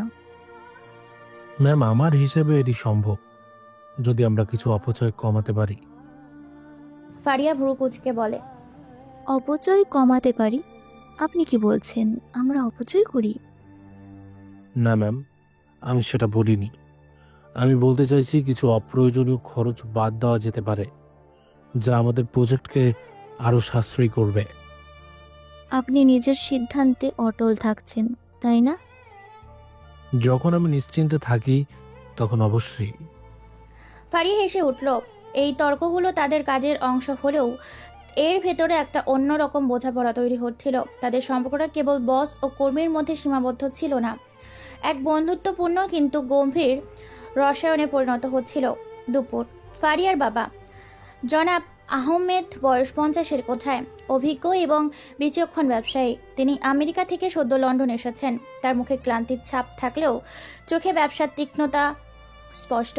তিনি তার বিশাল চেয়ারে বসেছিলেন, হাতে এক কাপ চা। ফারিয়া তার বাবার অফিসে ঢুকলো। বাবা, কেমন আছো? তোমার ফ্লাইট কেমন ছিল? ফারিয়া তার বাবার পাশে গিয়ে বসলো। এই তো ভালোই, একটু ক্লান্ত, কিন্তু ব্যবসা সব ক্লান্তি দূর করে দেয়। তোমার কেমন চলছে? কোম্পানি সব ঠিকঠাক আছে তো? হ্যাঁ বাবা, সব ঠিক আছে। আসলে তোমাকে একটা দারুণ খবর দিতে এসেছি। আমাদের নতুন ইঞ্জিনিয়ার আরিফ, তার কথা বলেছিলাম না? হ্যাঁ হ্যাঁ, আমি তো ওর নাম শুনেছিলাম। ফার্স্ট ক্লাস রেজাল্ট, কি যেন একটা প্রজেক্টেও খুব ভালো কাজ করেছে, তাই না? শুধু ভালো না বাবা, অসাধারণ কাজ করছে। ওর আইডিয়াগুলো সত্যি অসাধারণ। একটু আগেও আমাদের একটা প্রজেক্ট প্রায় বন্ধ হয়ে যাচ্ছিল, কিন্তু আরিফের একটি নতুন সমাধান আমাদের অনেক টাকা বাঁচিয়ে দিয়েছে এবং প্রজেক্টটা সফল হয়েছে। তাই নাকি? আমি তো ইমেলগুলো দেখেছিলাম, কিন্তু এত বিস্তারিত জানতাম না। ছেলেটা ইন্টারেস্টিং মনে হচ্ছে। ওর ব্যাকগ্রাউন্ড কি? তোমার জন্মস্থান সোনার বাংলাদেশ থেকে এসেছে বাবা। খুব সাধারণ পরিবার থেকে, কিন্তু মেধা অসাধারণ। আর কাজের প্রতি ওর ডেডিকেশন অবিশ্বাস্য। ভালো ভালো, মেধাবী আর পরিশ্রমী ছেলে পেলে কোম্পানিতে উন্নতি হয়। ওকে ব্যক্তিগতভাবে দেখতে হবে। সামনে আমাদের আরও বড় প্রজেক্ট আছে, ওর মতো ছেলেদের দরকার হবে। আমি সেটাই ভাবছিলাম বাবা, ওকে আরো বড় দায়িত্ব দেওয়া উচিত। ও শুধু ইঞ্জিনিয়ার নয়, একজন ভালো প্ল্যানারও। ঠিক আছে, আমি ওকে ডেকে কথা বলবো। তুমি একটা মিটিং অ্যারেঞ্জ করো। ঠিক আছে বাবা। ফারিয়া হাসলো। সে জানতো আরিফ তার বাবার চোখে পড়লে তার উন্নতি কেউ আটকাতে পারবে না। তার মনে গর্ব আর আনন্দ কাজ করছিল। বিকালে অফিস ছুটির পর আরিফ একাকী একটি কফি শপে বসে ল্যাপটপে কাজ করছিল। তার মুখে চিন্তার ছাপ, কারণ তার প্রতিটি মুহূর্ত মূল্যবান। হঠাৎই ফারিয়াকে কফি শপের দরজায় দেখা গেল। আরিফকে দেখেই তার মুখে হাসি ফুটে উঠল। ফারিয়া হাসি মুখে আরিফের টেবিলের কাছে এলো। আরে মিস্টার আরিফ, আপনি এখানে? আমি তো অবাক হলাম। ম্যাম, আপনিও এখানে? আমি ভেবেছিলাম সবাই চলে গেছে। অফিসের কাজ শেষ করে ভাবলাম একটু কফি খাই। আমি প্রায় এখানে আসি। আপনি অফিস ছাড়া কোথাও যান নাকি? সবসময় কাজ কাজ কাজ। সময় হয় না ম্যাম। আর তাছাড়া এখানে আমার তো আর কোনো বন্ধু নেই যে তাদের সাথে আড্ডা দেব। আমার মনে হয় আপনার একটু বিরতি দরকার। সারাক্ষণ কাজ করলে মানুষ মেশিন হয়ে যায়। ফারিয়া নিজের জন্য একটা কফি অর্ডার দিল। আচ্ছা, আপনি তো বাংলাদেশ থেকে এসেছেন, আপনার পরিবারের কথা মনে পড়ে না? খুব মনে পড়ে ম্যাম। বাবা মা বন্ধু বান্ধব সবার কথা মনে পড়ে, কিন্তু আরিফ ইতস্তত করলো। তার অতীতের সেই কালো অধ্যায়টা মনে পড়ল। কিছু ব্যক্তিগত সমস্যার কারণে আমি ওদের সাথে যোগাযোগ করতে পারি না। ও, আমি দুঃখিত, আমি বুঝতে পারিনি। ফারিয়া সহানুভূতিশীল দৃষ্টিতে আরিফের দিকে তাকালো। কিন্তু সবারই তো একটা পরিবার থাকে। আপনি তো অল্প বয়সে দেশ ছেড়ে এখানে এসেছেন। একা একা সব কিছু গড়ে তুলছেন, এটা প্রশংসার যোগ্য। আমি আসলে বাধ্য হয়ে এসেছি ম্যাম। জীবন আমাকে অন্য পথ দেখিয়েছে। সে কফি কাপে চুমুক দিল। ঠিক আছে, আপনাকে আর ব্যক্তিগত প্রশ্ন করব না। তবে আপনার যদি কখনো মনে হয় আমার সাথে কিছু শেয়ার করা দরকার, তাহলে দ্বিধা করবেন না। আমি এখানে শুধু আপনার বস নই, একজন বন্ধুও বটে। ধন্যবাদ ম্যাম, আপনার এই কথাগুলো আমার জন্য অনেক কিছু। অফিসের বাইরে আরিফ ও ফারিয়ার ব্যক্তিগত মুহূর্ত তৈরি হলো। ফারিয়া আরিফের জীবনের গভীরতা কিছুটা বুঝতে পারল। তাদের মধ্যে নতুন এক সম্পর্ক দানা বাঁধতে শুরু করলো, যা শুধু কর্মক্ষেত্রে সীমাবদ্ধ ছিল না। তাদের চোকাচুকি হওয়াতে নীরব বোঝাপড়া তৈরি হলো। কিছুদিন পর এক সন্ধ্যায় অফিস প্রায় ফাঁকা হলে আরিফ আর ফারিয়া অফিসের বারান্দায় এসে দাঁড়ালো। তারা দিনভর ঘটে যাওয়ার ঘটনাগুলো নিয়ে আলোচনা করত। একবার আরিফ একটি মিটিংয়ে ফারিয়ার মতের বিরুদ্ধে যুক্তি দিলে ফারিয়া বিরক্তি প্রকাশ করেছিল। ম্যাম, আপনি আজ আমার সাথে এমন ব্যবহার করলেন কেন? মিটিংয়ে এমনভাবে কথা বললেন যেন আমি আপনার সিদ্ধান্তের বিরোধী। আপনারই তো দোষ ছিল, সবসময় আমার কথা শুনতে হবে নাকি? আপনি তো সবসময় আপনার নিজের যুক্তি নিয়ে বসে থাকেন। আমি বস, আমার কথা মানা উচিত, তাই না? ফারিয়া মুখ ঘুরিয়ে নিল। তার ঠোঁটে একটা মৃদু হাসি থাকলেও তা আরিফের চোখে পড়ল না। আমার যুক্তি যদি সঠিক হয় তাহলে তো সেটা বলতেই হবে ম্যাম। আমি তো ভুল কিছু বলিনি। কিন্তু মাঝে মাঝে কিছু জিনিস মেনে নিতে হয়। আরে সবসময় নিজের যুক্তি দিয়ে জেতা যায় না। আমি তো জিততে চাই না ম্যাম, আমি শুধু চাই কাজটা ঠিকভাবে হোক। আর আমি যদি ভুল করি তাহলে আপনি আমাকে শেখাবেন। ফারিয়া আরিফের দিকে ঘুরে তাকালো। তার চোখে তখন আর রাগ ছিল না, শুধু এক ধরনের কৌতুক। ঠিক আছে বাবা, আপনি তো বেশি সিরিয়াস হয়ে গেলেন। ফারিয়া হালকা হাসলো। আমি শুধু আপনাকে একটু জ্বালাচ্ছিলাম। আপনি এত সহজে রেখে যান কেন? রেগে যাই না ম্যাম, আপনার সাথে রাগ করতে পারি নাকি? কিন্তু আমার খারাপ লাগে যখন মনে হয় আপনি আমাকে ভুল বুঝছেন। ও, আপনি আমাকে ভুল বোঝেননি তো? আমি তো আপনাকে বুঝতে চাই। ফারিয়া তার দিকে এগিয়ে গেল। আসলে আমি আপনার সাথে মজা করছিলাম। আপনি আমার সবচেয়ে ভালো কর্মী, আর আমি আপনার কাজের প্রতি সম্মান করি। আর আপনি আমার সবচেয়ে ভালো বস। আরিফ হাসলো। তাদের এই ছোট্ট মান অভিমানগুলো সম্পর্কে মজবুত করে তুলেছিল। তারা একে অপরের আরো ঘনিষ্ঠ হচ্ছিল। ফারিয়া ও আরিফ দুজনে একে অপরের সঙ্গে উপভোগ করত। তাদের আলোচনাগুলো ব্যক্তিগত থেকে ব্যক্তিগত হতে শুরু করলো। তাদের জীবনের ছোট ছোট গল্প ভাগ করে নিচ্ছিল। লন্ডনের রাতের আকাশ আর বারান্দায় তাদের বাড়তে থাকা রসায়নের নীরব সাক্ষী হয়ে রইল। আরও কয়েক মাস পর আরিফ আর ফারিয়া লন্ডনের রেজেন্টন্স পার্কে বেঞ্চে বসে আছে পাশাপাশি। শরৎকালের বিকালে পাতা ঝরা গাছগুলোর রঙিন মৃদু বাতাস বইছে। তাদের মধ্যে এখন একটা নীরবতা। তারা এখন আর শুধু সহকর্মী নয়, ঘনিষ্ঠ বন্ধু। কাজের বাইরেও প্রায় তারা একসঙ্গে সময় কাটায়, কফি খায়, শুধু গল্প করে। আরিফ, এই পার্কটা আমার খুব প্রিয়। এখানে এলে মনে হয় যেন শহরের কোলাহল থেকে অনেক দূরে চলে এসেছি। ফারিয়া একটা দীর্ঘশ্বাস ফেলল। আমারও ভালো লাগে ম্যাম, বিশেষ করে এখানকার নীরবতাটা। ঢাকাতে এমন খোলা জায়গা খুব কম। ম্যাম না, ফারিয়ে রাখতে পারেন, আমরা তো এখন বন্ধু। ফারিয়ার মুখে একটা মিষ্টি হাসি। আরিফও হেসে বলল, ঠিক আছে ফারিয়া, আপনার সাথে সময় কাটালে আমারও কেমন যেন শান্তি লাগে। মনে হয় সব চিন্তা দূরে চলে গেছে। ওর জন্য এত অপেক্ষা কেন করি? এই অনুভূতিটা কি? ওর পাশে থাকলে কেন সবকিছু এত সহজে মনে হয় আমার? ফারিয়া আরিফের দিকে এক পলক তাকালো। আপনি এত চুপ করে কি ভাবছেন? কিছু না, শুধু ভাবছিলাম জীবনটা কতটা অদ্ভুত। কখনো ভাবিনি আপনার মতো একজন মানুষের সাথে আমার এত ভালো বন্ধুত্ব হবে। আমারও একই কথা মনে হচ্ছে। আমি যখন প্রথম এখানে এসেছিলাম তখন তো ভেবেছিলাম একা একা কিভাবে থাকব, কিন্তু আপনার মতো একজন বন্ধু পেয়ে আমি সত্যিই ভাগ্যবান। আরিফের চোখে কৃতজ্ঞতা। ফারিয়া আবার মনে মনে ভাবে, ওর কথাগুলো আমার মন ছুঁয়ে যাচ্ছে। আমাদের মাঝে শুধু বন্ধুত্ব নাকি অন্য কিছু? তারা দুজন উঠে হাঁটা শুরু করলো। পার্কে কিছু ছেলে মেয়ে সাইকেল চলছিল, কিছু কুকুর লেজ নাড়তে নাড়তে ছুটছিল। আচ্ছা আরিফ, আপনার কি কখনো মনে হয় জীবনের কোনো বিশেষ মুহূর্তের জন্য আপনি অপেক্ষা করছেন? আমার মনে হয় আমি নতুন একটা জীবনের জন্য অপেক্ষা করছিলাম। যে জীবন আমাকে অতীত থেকে মুক্তি দেবে। আপনার সাথে থাকলে আমি সেই অতীত ভুলে যাই। আরিফের গলায় একটা অন্য সুর। আমার মনে হচ্ছে সেই নতুন জীবনের শুরুটা আপনার সাথে। ফারিয়া আবার ভাবনায় পড়ে গেল। আমার সাথে থাকলে সব অতীত ভুলে যায়। এমন কি আছে তার অতীতে? আর আমিই বা কেন এত চিন্তা করছি?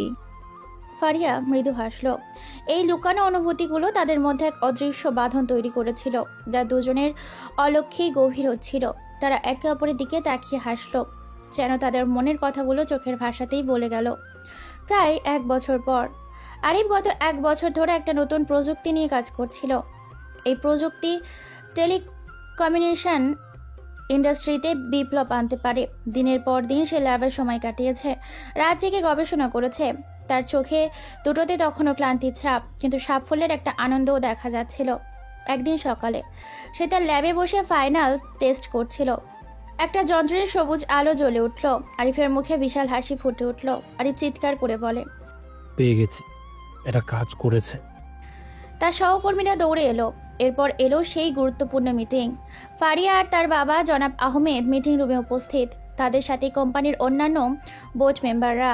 আরিফ সবার সামনে তার নতুন আবিষ্কৃত প্রযুক্তি এবং কার্যকারিতা তুলে ধরল। তার প্রেজেন্টেশনে ছিল নিখুঁত। এই প্রযুক্তি আমাদের কোম্পানির জন্য এক নতুন দিগন্ত উন্মোচন করবে। এটি ডেটা ট্রান্সফারের গতি কয়েক গুণ বাড়িয়ে দেবে এবং খরচও অনেক কমিয়ে দেবে। আরিফ ব্যাখ্যা করলো কিভাবে এই প্রযুক্তি তাদের বাজার দখল করতে সাহায্য করবে। সবার চোখে তখন আরিফের দিকে। ফারিয়া চোখে গর্ব আর মুগ্ধতা। জনাব আহমেদ আরিফের দিকে তাকিয়ে মাথা নাড়ছিলেন। আরিফ, তুমি তো আমাদের কোম্পানিকে নতুন উচ্চতায় নিয়ে গেলে। এটা শুধু একটা প্রযুক্তি নয়, এটা একটা বিপ্লব। আমরা তোমার কাছে চিরকৃতজ্ঞ। এটা আপনারাই সম্ভব করেছেন স্যার।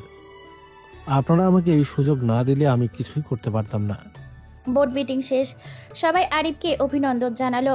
ফারিয়া আরিফের পাশে এসে দাঁড়ালো, তার মুখে এক ঝলমলে হাসি। আমি জানতাম তুমি পারবে আরিফ। তোমার মতো মেধাবী আর পরিশ্রমী ছেলে আমি এর আগে দেখিনি। আপনারা বিশ্বাস করেছেন বলেই আমি পেরেছি ফারিয়া। আরিফ ফারিয়ার দিকে তাকিয়ে আসলো।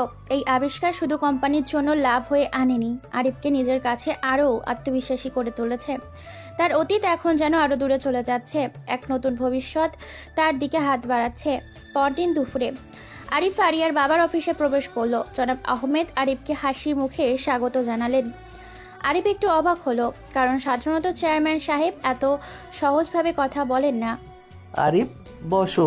কি খাবে, চা না কফি? না স্যার, ঠিক আছে। শোনো আরিফ, আমি তোমার কাজ দেখেছি, তোমার মেধা দেখেছি।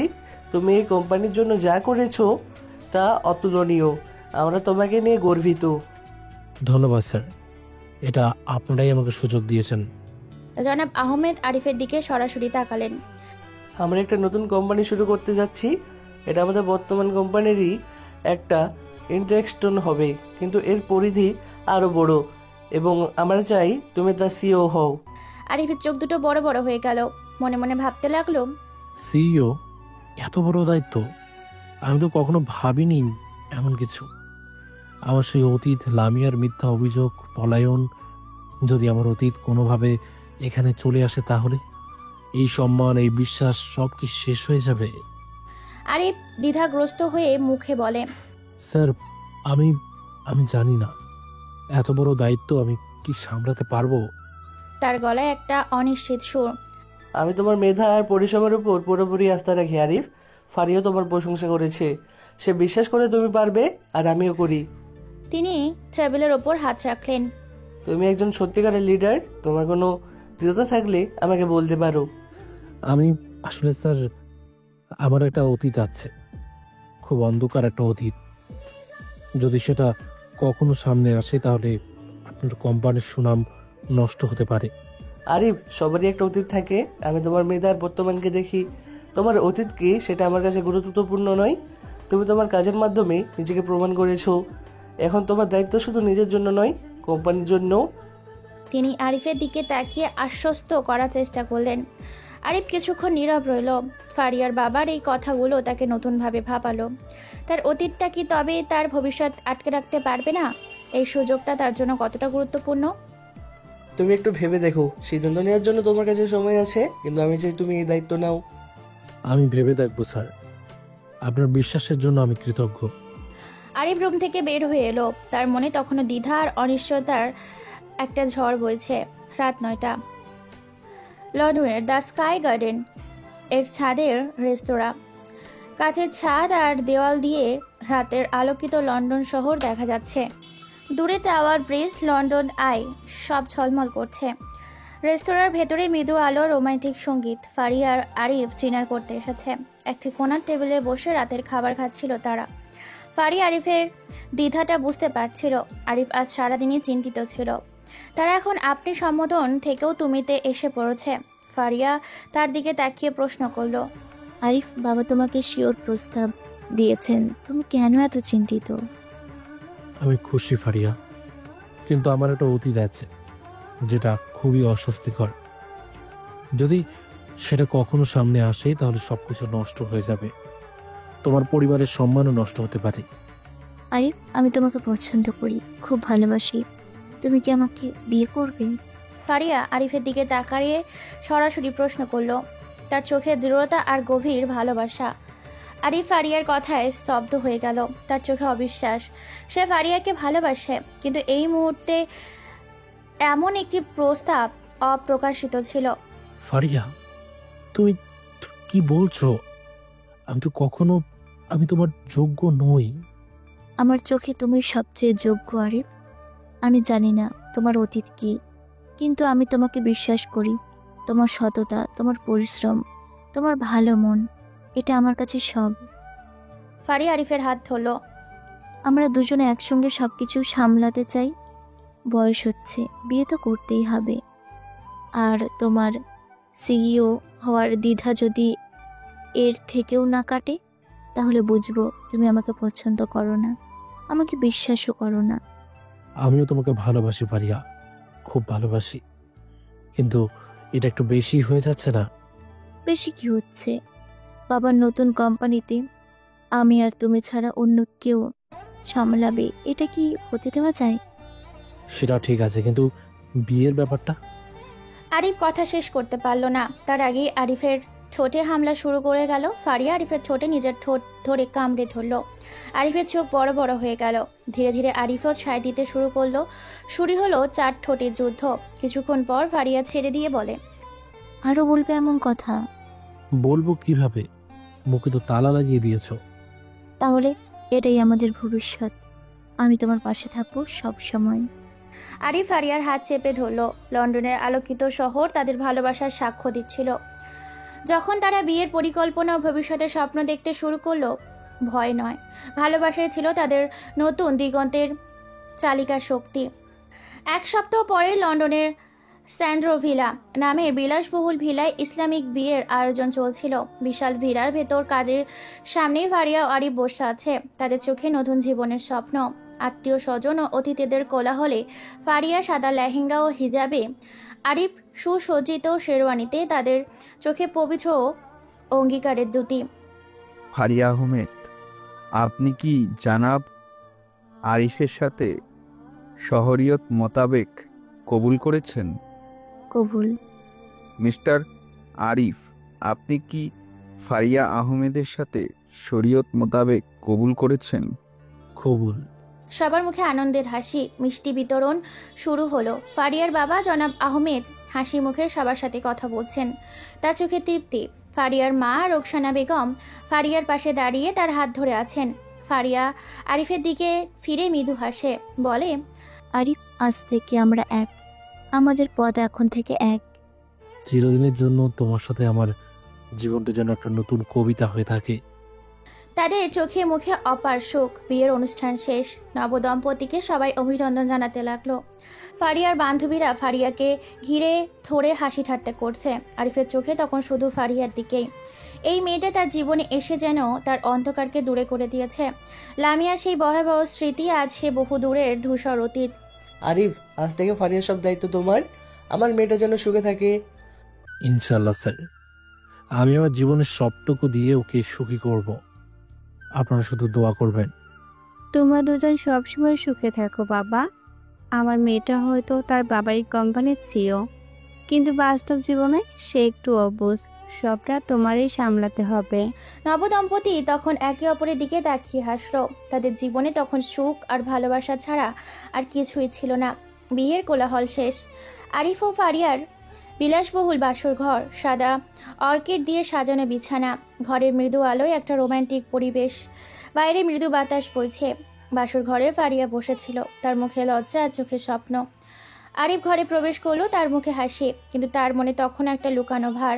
সে জানে এই পবিত্র সম্পর্কের আগে তাকে তার সব সত্যি বলে দিতে হবে। আরিফ ধীরে ধীরে ফারিয়ার পাশে গিয়ে বসলো। সে ফারিয়ার স্পর্শ করতে দ্বিধা করছিল, তার মনে তাকে বারবার বাধা দিচ্ছিল। এই মুহূর্তে সে ফারিয়ার পবিত্রতা অনুভব করছিল। আরিফ কান্না ভেজা চোখে বলে, ফারিয়া, একটা কথা তোমাকে বলা হয়নি। এই কথাগুলো তোমাকে বলা আমার জন্য খুব কঠিন, কিন্তু আমি তোমাকে কোনো মিথ্যা দিয়ে বাঁধতে চাই না। ফারিয়া আরিফের মুখের দিকে তাকিয়ে তার হাত নিজের হাতে নিয়ে বলে, কি হয়েছে আরিফ? তুমি এমন করছো কেন বলো? আমি শুনছি, ভয় পেও না। আমি আমি আসলে বাংলাদেশ থেকে পালিয়ে এসেছিলাম। আমি একজন মিথ্যা ধর্ষণের অভিযোগে অভিযুক্ত ছিলাম। আরিফ চোখ তুলে ফারিয়ার দিকে তাকায়, তার চোখে জল ভরে উঠেছে। আমার এক বন্ধুর নাম লামিয়া। সে এক রাতে আমাকে জোর করে মদ খাইয়েছিল। আমি তখন মাতাল ছিলাম, আমার কোনো হুঁশ ছিল না। আমরা দুজনেই নেশাগ্রস্ত ছিলাম। আর তখনই একটা দুর্ঘটনা ঘটে যায়। আমাদের মাঝে সব হয়ে গিয়েছিল সেই রাতে। ফারিয়া মন দিয়ে শুনছিল, তার চোখে এক গভীর মনোযোগ। পরদিন সকালে সে আমাকে ধর্ষণ করার অভিযোগ আনে। পুলিশ আসার আগেই আমি পালিয়ে এসেছিলাম ফারিয়া। আমার সব স্বপ্ন, আমার পরিবার, সব কিছু শেষ হয়ে যাচ্ছিল। আমি জানি না তুমি আমাকে ভুল বুঝবে কিনা, হয়তো তুমি আমাকে ঘৃণা করবে। আর কিছু আছে? ফারিয়া আরিফের হাত আরো শক্ত করে ধরল। আমি এখানে এসেছিলাম শুধুমাত্র জীবন বাঁচানোর জন্য। আমি তোমাকে ভালোবাসি ফারিয়া, কিন্তু আমি যদি তোমাকে এটা না বলি তাহলে আমাদের এই সম্পর্কটা মিথ্যা হয়ে যাবে। আমার এই নোংরা অতীত তোমার মতো পবিত্র মেয়ের জন্য নয়। আরিফ, আমার দিকে তাকাও। ফারিয়া আরিফের চিবুক ধরে তাকে তুলে ধরল। আরিফ যখন তার অতীত বলছিল, ফারিয়া তার দিকে এক মুহূর্তের জন্য চোখ সরায়নি। আরিফের কথা শেষ হতেই ফারিয়া আলতো করে তার হাতটা নিজের গালে রাখলো। আরিফ, আমার দিকে তাকাও। আমি তোমাকে বিশ্বাস করি। আমি জানি তুমি নিরপরাধ। অতীতে যা হয়েছে তার জন্য তুমি দায়ী নও। পৃথিবীতে সব মানুষের জীবনে একটা না একটা অতীত থাকে, হোক সেটা ভালো বা খারাপ। আর তোমার সাথে যেটা হয়েছে, এটা আমাদের লন্ডনে তো একদম কমন জিনিস। তুমি শুধু এটা ভাবো যে ওটা তোমার জীবনের একটা শিক্ষামূলক কালো রাত ছিল, আর তার জন্য তুমি পৌঁছে যাওনি। আমি তোমার চোখ দেখলেই বুঝতে পারি তুমি কেমন মানুষ। ফারিয়ার কণ্ঠস্বরের এক দৃঢ়তা, বিশ্বাস আর গভীর ভালোবাসা। আরিফ ফারিয়ার হাত ধরে বলে, তুমি পাশে না থাকলে আমি হয়তো মরে যেতাম ফারিয়া। এত বছর ধরে এই ভয়টা আমাকে কুড়ে কুড়ে খাচ্ছিল। আমি কখনো ভাবিনি কেউ আমাকে এত বিশ্বাস করবে। আমাদের সম্পর্ক বিশ্বাসের ওপর দাঁড়িয়ে আরিফ। আমি তোমার অতীত নিয়ে বিন্দু মাত্র ভাবছি না। মানুষ হিসেবে তুমি কেমন, সেটাই আমার কাছে আসল। আর তুমি একজন খাঁটি মানুষ, আমি তোমার চোখ দেখে বুঝতে পারছি। ফারিয়া আরিফের কপালে আলতো করে চুমু খেলো। এখন থেকে তোমার অতীত আমারও অতীত, আর তোমার ভবিষ্যৎ আমারও ভবিষ্যৎ। আমরা সব বাধা একসঙ্গে অতিক্রম করব। আলহামদুলিল্লাহ ফারিয়া, তুমি আমার কাছে আল্লাহর সেরা উপহার। আমি তোমার ভালোবাসার যোগ্য হওয়ার চেষ্টা করব। আরিফ ফারিয়াকে জড়িয়ে ধরল। তার বুকের ভেতর সব কষ্ট, সব ভয় যেন এক নিমেষেই দূর হয়ে গেল। আমি জানি তুমি আমার যোগ্য আরিফ। তোমার এই সততাই আমার কাছে সবচেয়ে বড় জিনিস। তুমি বলে দেওয়ায় আমার ভালো লাগলো। ফারিয়া আরিফের চুলগুলোতে হাত বুলিয়ে দিল। আমাদের সম্পর্কটা শুধু ভালোবাসা দিয়ে নয় আরিফ, বিশ্বাস দিয়েও গড়ে উঠেছে। আর এই বিশ্বাসই আমাদের সবচেয়ে বড় শক্তি। তোমার এই কথাগুলো আমাকে নতুন করে বাঁচতে শেখাচ্ছে ফারিয়া। মনে হচ্ছে যেন আমার বুকের উপর থেকে একটা বিশাল পাথর নেমে গেল। বাসরঘর তখন নীরব, শুধু তাদের শ্বাস প্রশ্বাসের শব্দ আর মনের গভীরে সংযোগের অনুকরণ। ফারিয়ার বিশ্বাস আরিফকে কেবল মুক্তিই দিল না, তাদের ভালোবাসাকে আরো গভীর ও অটুট করে তুলল। তারা একে অপরের দিকে তাকিয়ে হাসলো, যেন হাজারো কথা এই একটা হাসিতেই বলা হয়ে গেল। রাত তখন গভীর হচ্ছিল, তাদের সম্পর্ক কেবল স্বামী স্ত্রী নয়, আত্মার সাথে আত্মার বন্ধন, ও দুই অবয়ব একসাথে মিশে যেতে থাকলো। 1 মাস পর, এই গত 1 মাস শুধু তাদের দুজনেরই ছিল। তাদের মধ্যে এই কয়েকদিনে অনেক কিছুই হয়ে গিয়েছে। লন্ডনের নতুন কোম্পানির বোর্ডরুম, আরিফ ও নতুন পদে। ফারিয়ার বাবা নতুন কোম্পানির সিও হিসেবে দায়িত্ব গ্রহণ করতে চলেছে। তার মুখে একটা মৃদু উত্তেজনা। ফারিয়ার বাবা জনাব আহমেদ তার পাশে দাঁড়িয়ে আছেন, বোর্ডের অন্যান্য সদস্যরা উপস্থিত। আমরা আনন্দিত যে আমার মেয়ে জামাই আরিফ আমাদের নতুন কোম্পানির সিও হিসেবে দায়িত্ব নিয়েছেন। তার মেধা, তার পরিশ্রম আমাদের কোম্পানির ভবিষ্যৎকে এক নতুন উচ্চতায় নিয়ে যাবে। জনাব আহমেদ হাত তুলে আরিফকে ইঙ্গিত করলেন। আরিফ উঠে দাঁড়ালো, যার চোখে আত্মবিশ্বাস। আমি আমার সেরাটা দেব স্যার, আপনার এই বিশ্বাসের জন্য আমি কৃতজ্ঞ। বোর্ডের একজন সদস্য প্রশ্ন করলেন, মিস্টার আরিফ, নতুন কোম্পানির জন্য আপনার পরিকল্পনা কি? আমার পরিকল্পনা হলো, প্রথমে আমরা টেলিকমিউনিকেশন সেক্টরে নতুন প্রযুক্তির মাধ্যমে বিপ্লব আনব। এরপর আমরা ধাপে ধাপে অন্যান্য খাতেও বিনিয়োগ করব, বিশেষ করে বাংলাদেশ, ভারত, পাকিস্তান ও আফগানিস্তান। আমি বিশ্বাস করি এই দেশগুলোর বাজারে বিশাল সম্ভাবনা আছে। আরিফ তার পরিকল্পনাগুলো স্পষ্ট এবং আত্মবিশ্বাসের সাথে তুলে ধরল। জনাব আহমেদ বললেন, আরিফ, এই কোম্পানি এখন তোমার হাতে। আমি জানি তুমি এটাকে সফল করবে। তোমার সিদ্ধান্তই চূড়ান্ত হবে। তার চোখে পূর্ণ আস্থা। মিটিং শেষ হলো। ফারিয়া আরিফের কাছে এসে তার হাত ধরল। আমি জানতাম তুমি পারবে আরিফ, তোমার এই আত্মবিশ্বাস আমাকে মুগ্ধ করে। তোমার বিশ্বাসই আমার সবচেয়ে বড় শক্তি ফারিয়া। তুমি পাশে না থাকলে আমি এতদূর আসতে পারতাম না। আমরা একসঙ্গে আরিফ, মনে আছে আমাদের ভবিষ্যৎ পরিকল্পনা, বাংলাদেশে 5G নেটওয়ার্ক প্রজেক্ট? অবশ্যই মনে আছে, সেটা হবে আমাদের প্রথম বড় প্রজেক্ট। আমি চাই আমাদের এই কোম্পানি শুধু লন্ডনে নয়, বাংলাদেশেও প্রভাব ফেলুক। আরিফের চোখে তার নতুন স্বপ্নের ঝলক। তারা দুজন বোর্ডরুম থেকে বেরিয়ে এলো। আরিফ এখন আর সেই ভীতু অনিশ্চিত যুবক নয়, সে এখন একজন আত্মবিশ্বাসী সিও, যার পাশে আছে তার ভালোবাসা ফারিয়া। তাদের সামনে এক উজ্জ্বল ভবিষ্যৎ, যেখানে তারা দুজনে মিলে ব্যবসা নয়, নিজেদের স্বপ্নকে সফল করবে। লন্ডনের ক্যানারি ওয়ার্ফের গ্লাস টাওয়ারে অবস্থিত আরিফের বিশাল বহুল অফিস। কাচের বিশাল জানালা দিয়ে লন্ডনের আধুনিক আকাশচুম্বী ভবনগুলো দেখা যাচ্ছে। আরিফের বয়স 35, এখন স্যুট পরা এক সফল কোটিপতি। তার ডেস্কের সামনে ফারিয়া, বয়স তার 32। তার স্ত্রী ওর কোম্পানির অন্যতম পার্টনার বসে আছেন। আরিফের পালানোর দিন থেকে নিয়ে আজ প্রায় 12 বছর হয়ে গেল। তাদের ঘরে এক নতুন মেহমান এসেছে, নাম তার আরাফ। এই নাম আরিফ ও ফারিয়ার নামের সাথে মিলিয়ে রাখা হয়েছে। আরিফের আ, ফারিয়ার ফ। আরিফ একটা বড় স্ক্রিনে বাংলাদেশের একটা মানচিত্র দেখছে, তার মুখে দৃঢ় সংকল্পের ছাপ। ফারিয়া, বাংলাদেশের এই প্রজেক্টটা আমাদের জন্য খুব গুরুত্বপূর্ণ। শুধু ব্যবসা নয়, এটা আমার স্বপ্ন পূরণেরও একটা অংশ। হ্যাঁ আরিফ, আমি জানি এটা তোমার জন্য কতটা জরুরি। এত বছর ধরে তুমি এই দিনটার অপেক্ষায় ছিলে। দেশের মানুষের জন্য কিছু করার যে ইচ্ছে তোমার মধ্যে আছে, সেটা সত্যিই প্রশংসার যোগ্য। ফারিয়া আরিফের হাত ধরল। এটা শুধু আমাদের কোম্পানির প্রজেক্ট নয়, এটা আমাদের স্বপ্নের প্রজেক্ট। ঠিক বলেছ, বাংলাদেশের প্রতিটি গ্রামে দ্রুত গতির ইন্টারনেট পৌঁছে দেওয়া, এটা কি সহজ কথা? কিন্তু আমরা পারবো ইনশাআল্লাহ।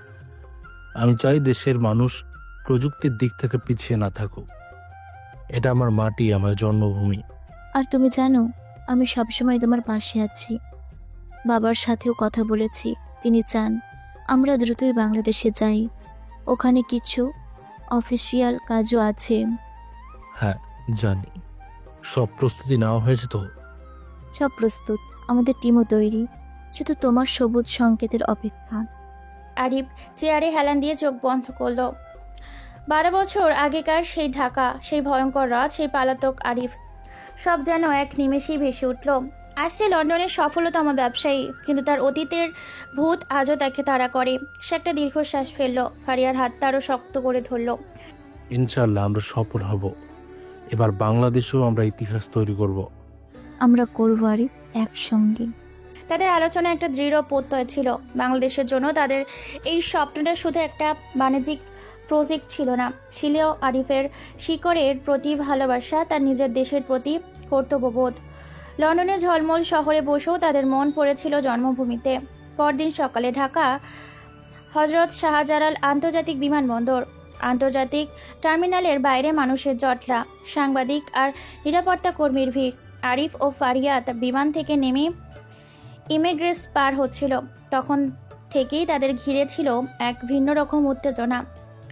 বাংলাদেশের পা রাখতেই তাদের স্বাগত জানানোর জন্য এসেছিলেন বাংলাদেশের টেলিকম মন্ত্রীর প্রতিনিধি, সরকারি উচ্চপদস্থ কর্মস্থল ও মিডিয়া কর্মী। একজন কর্মরত বললেন, স্যার আরিফ, ম্যাম ফারিয়া আহমেদ, আপনাদের বাংলাদেশে স্বাগত।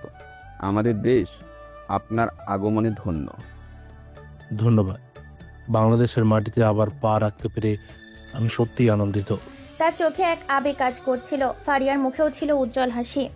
বিমানবন্দর থেকে সরাসরি তাদের নিয়ে যাওয়া হলো হোটেলে, যেখানে আগেই সংবাদ সম্মেলনের ব্যবস্থা করা হয়েছিল। হলরুমের কানায় কানায় পূর্ণ, সাংবাদিকরা ভিড় করে আছে, তাদের ক্যামেরার ফ্ল্যাশ লাইট ঝলসে উঠছে। স্যার, বাংলাদেশের মতো উন্নয়নশীল দেশে 5G নেটওয়ার্ক প্রজেক্ট কতটা গুরুত্বপূর্ণ বলে আপনি মনে করেন? আরিফ মাইকের সামনে দাঁড়ালো, তার কণ্ঠস্বর দৃঢ় এবং স্পষ্ট। আমরা বাংলাদেশে 5G নেটওয়ার্ক নিয়ে এসেছি, যা দেশের যোগাযোগ ব্যবস্থায় বৈপ্লবিক পরিবর্তন আনবে। ডিজিটাল বাংলাদেশের স্বপ্ন পূরণে এটি একটি বিশাল পদক্ষেপ। ফারি আরিফের পাশেই দাঁড়িয়ে হাসছিল, সেও মাইক হাতে নিল। এটি শুধু দ্রুতগতির ইন্টারনেট নয়, এটি বাংলাদেশের ডিজিটাল বিপ্লবে একটা নতুন মাত্রা যোগ করবে। কৃষিক্ষেত্রে, স্বাস্থ্যক্ষেত্রে, শিক্ষা, সব ক্ষেত্রেই এই ইতিবাচক প্রভাব পড়বে। ম্যাম, আপনাদের এই বিশাল বিনিয়োগের পেছনে অনুপ্রেরণা কি? আমাদের অনুপ্রেরণা বাংলাদেশের মানুষের জন্য কিছু করা। আমরা বিশ্বাস করি প্রযুক্তি ব্যবহারের মাধ্যমেই বাংলাদেশ বিশ্বের সাথে তাল মিলিয়ে চলবে। মিডিয়া কর্মীরা একের পর এক প্রশ্ন করছিল, আরিফ ও ফারিয়া আত্মবিশ্বাসের সাথে উত্তর দিচ্ছিল। তাদের চোখে মুখে ছিল সাফল্যের দ্যুতি। বাংলাদেশের মাটিতে পা রেখে তারা যেন এক নতুন অধ্যায়ের সূচনা করলো। রেনেসা ঢাকা গুলশান হোটেল, এক অভিজাত লবি। দুপুরে সংবাদ সম্মেলনে কিছুক্ষণ পর আরিফ ও ফারিয়া যখন তাদের সুইটের চাবি নিতে রিসেপশনে যাচ্ছিল, তখন এক অপ্রত্যাশিত ঘটনার মুখোমুখি হলো তারা। আরিফ রিসেপশনালিস্টের সাথে কথা বলছিল, ফারিয়া তার পাশেই দাঁড়িয়েছিল। হঠাৎ করেই লবির একপাশে দাঁড়িয়ে থাকা লামিয়ার দিকে আরিফের চোখ গেল। লামিয়া তার মোবাইলে কথা বলছিল, তার পরনে ছিল আধুনিক ডিজাইনের একটা কালো শাড়ি। তাকে দেখে মনে হচ্ছে সে আগের চেয়েও বেশি সতর্ক এবং হিসেবি। তার চোখে ছিল এক ধরনের শীতলতা। লামিয়া আরিফকে দেখেই চমকে উঠল, তার হাত থেকে প্রায় ফোনটা পড়েই যাচ্ছিল। সে আরিফের দিকে স্থির চোখে তাকিয়ে রইল, যেন বিশ্বাস করতে পারছিল না যে কি দেখছে। তার মুখে এক ধরনের অস্পষ্টতা, বিস্ময় এবং একই সাথে একটা চাপা উত্তেজনা। লামিয়া আরিফকে দেখে স্তম্ভিত, ফিসফিস করে বলে, আরিফ, এটা কি সত্যি আরিফ? এক মুহূর্তে তার বুকের ভেতর ধক করে উঠল। 12 বছর আগেই সেই ভয়ঙ্কর স্মৃতিগুলো যেন তার চোখের সামনে ভেসে উঠল। তার মুখের রং ফ্যাকাশে হয়ে গেল। আরিফ লামিয়াকে দেখে অবিশ্বাস্য সুরে বলে, লামিয়া। তার চোখ দুটো বড় বড় হয়ে গেল।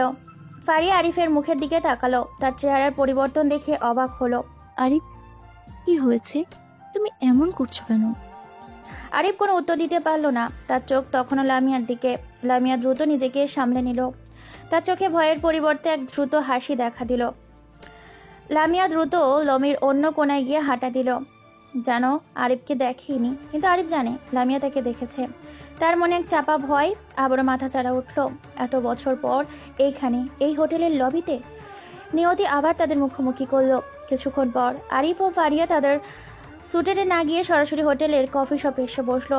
আরিফ এখনো মানসিকভাবে বিপর্যস্ত, তার মুখে চিন্তার রেখা স্পষ্ট। আরিফ, কি ছিল ওই মহিলা? তুমি ওকে দেখে এমন চমকে উঠলে কেন? ও ছিল লামিয়া। আরিফ মাথা নিচু করলো। সেই লামিয়া যার কথা তুমি বলেছিলে? হ্যাঁ ফারিয়া, সেই লামিয়া। ঠিক তখনই লামিয়া তার টেবিলের দিকে এগিয়ে এলো, তার মুখে এক কৃত্রিম চোখের চতুরতা, যেন সে বহু পুরনো একটা বন্ধুকে অপ্রত্যাশিত দেখে ফেলছে। আরিফ, তুই এখানে? আমি তো বিশ্বাসই করতে পারছি না। কত বছর পর দেখা। কবে আসলি বাংলাদেশে? কেমন আছিস? তার কণ্ঠস্বরে এক ধরনের অস্বাভাবিক উচ্ছ্বাস। ভালো। আমি তোকে দেখেই চিনেছিলাম লামিয়া।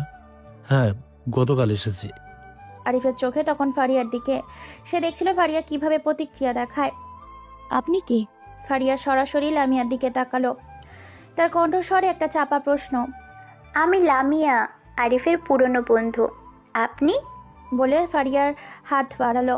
লামিয়া ফারিয়ার দিকে একটা মিকি হাসি দিল। ফারিয়া লামিয়ার দিকে একটা সন্দেহপ্রবণ দৃষ্টিতে তাকালো।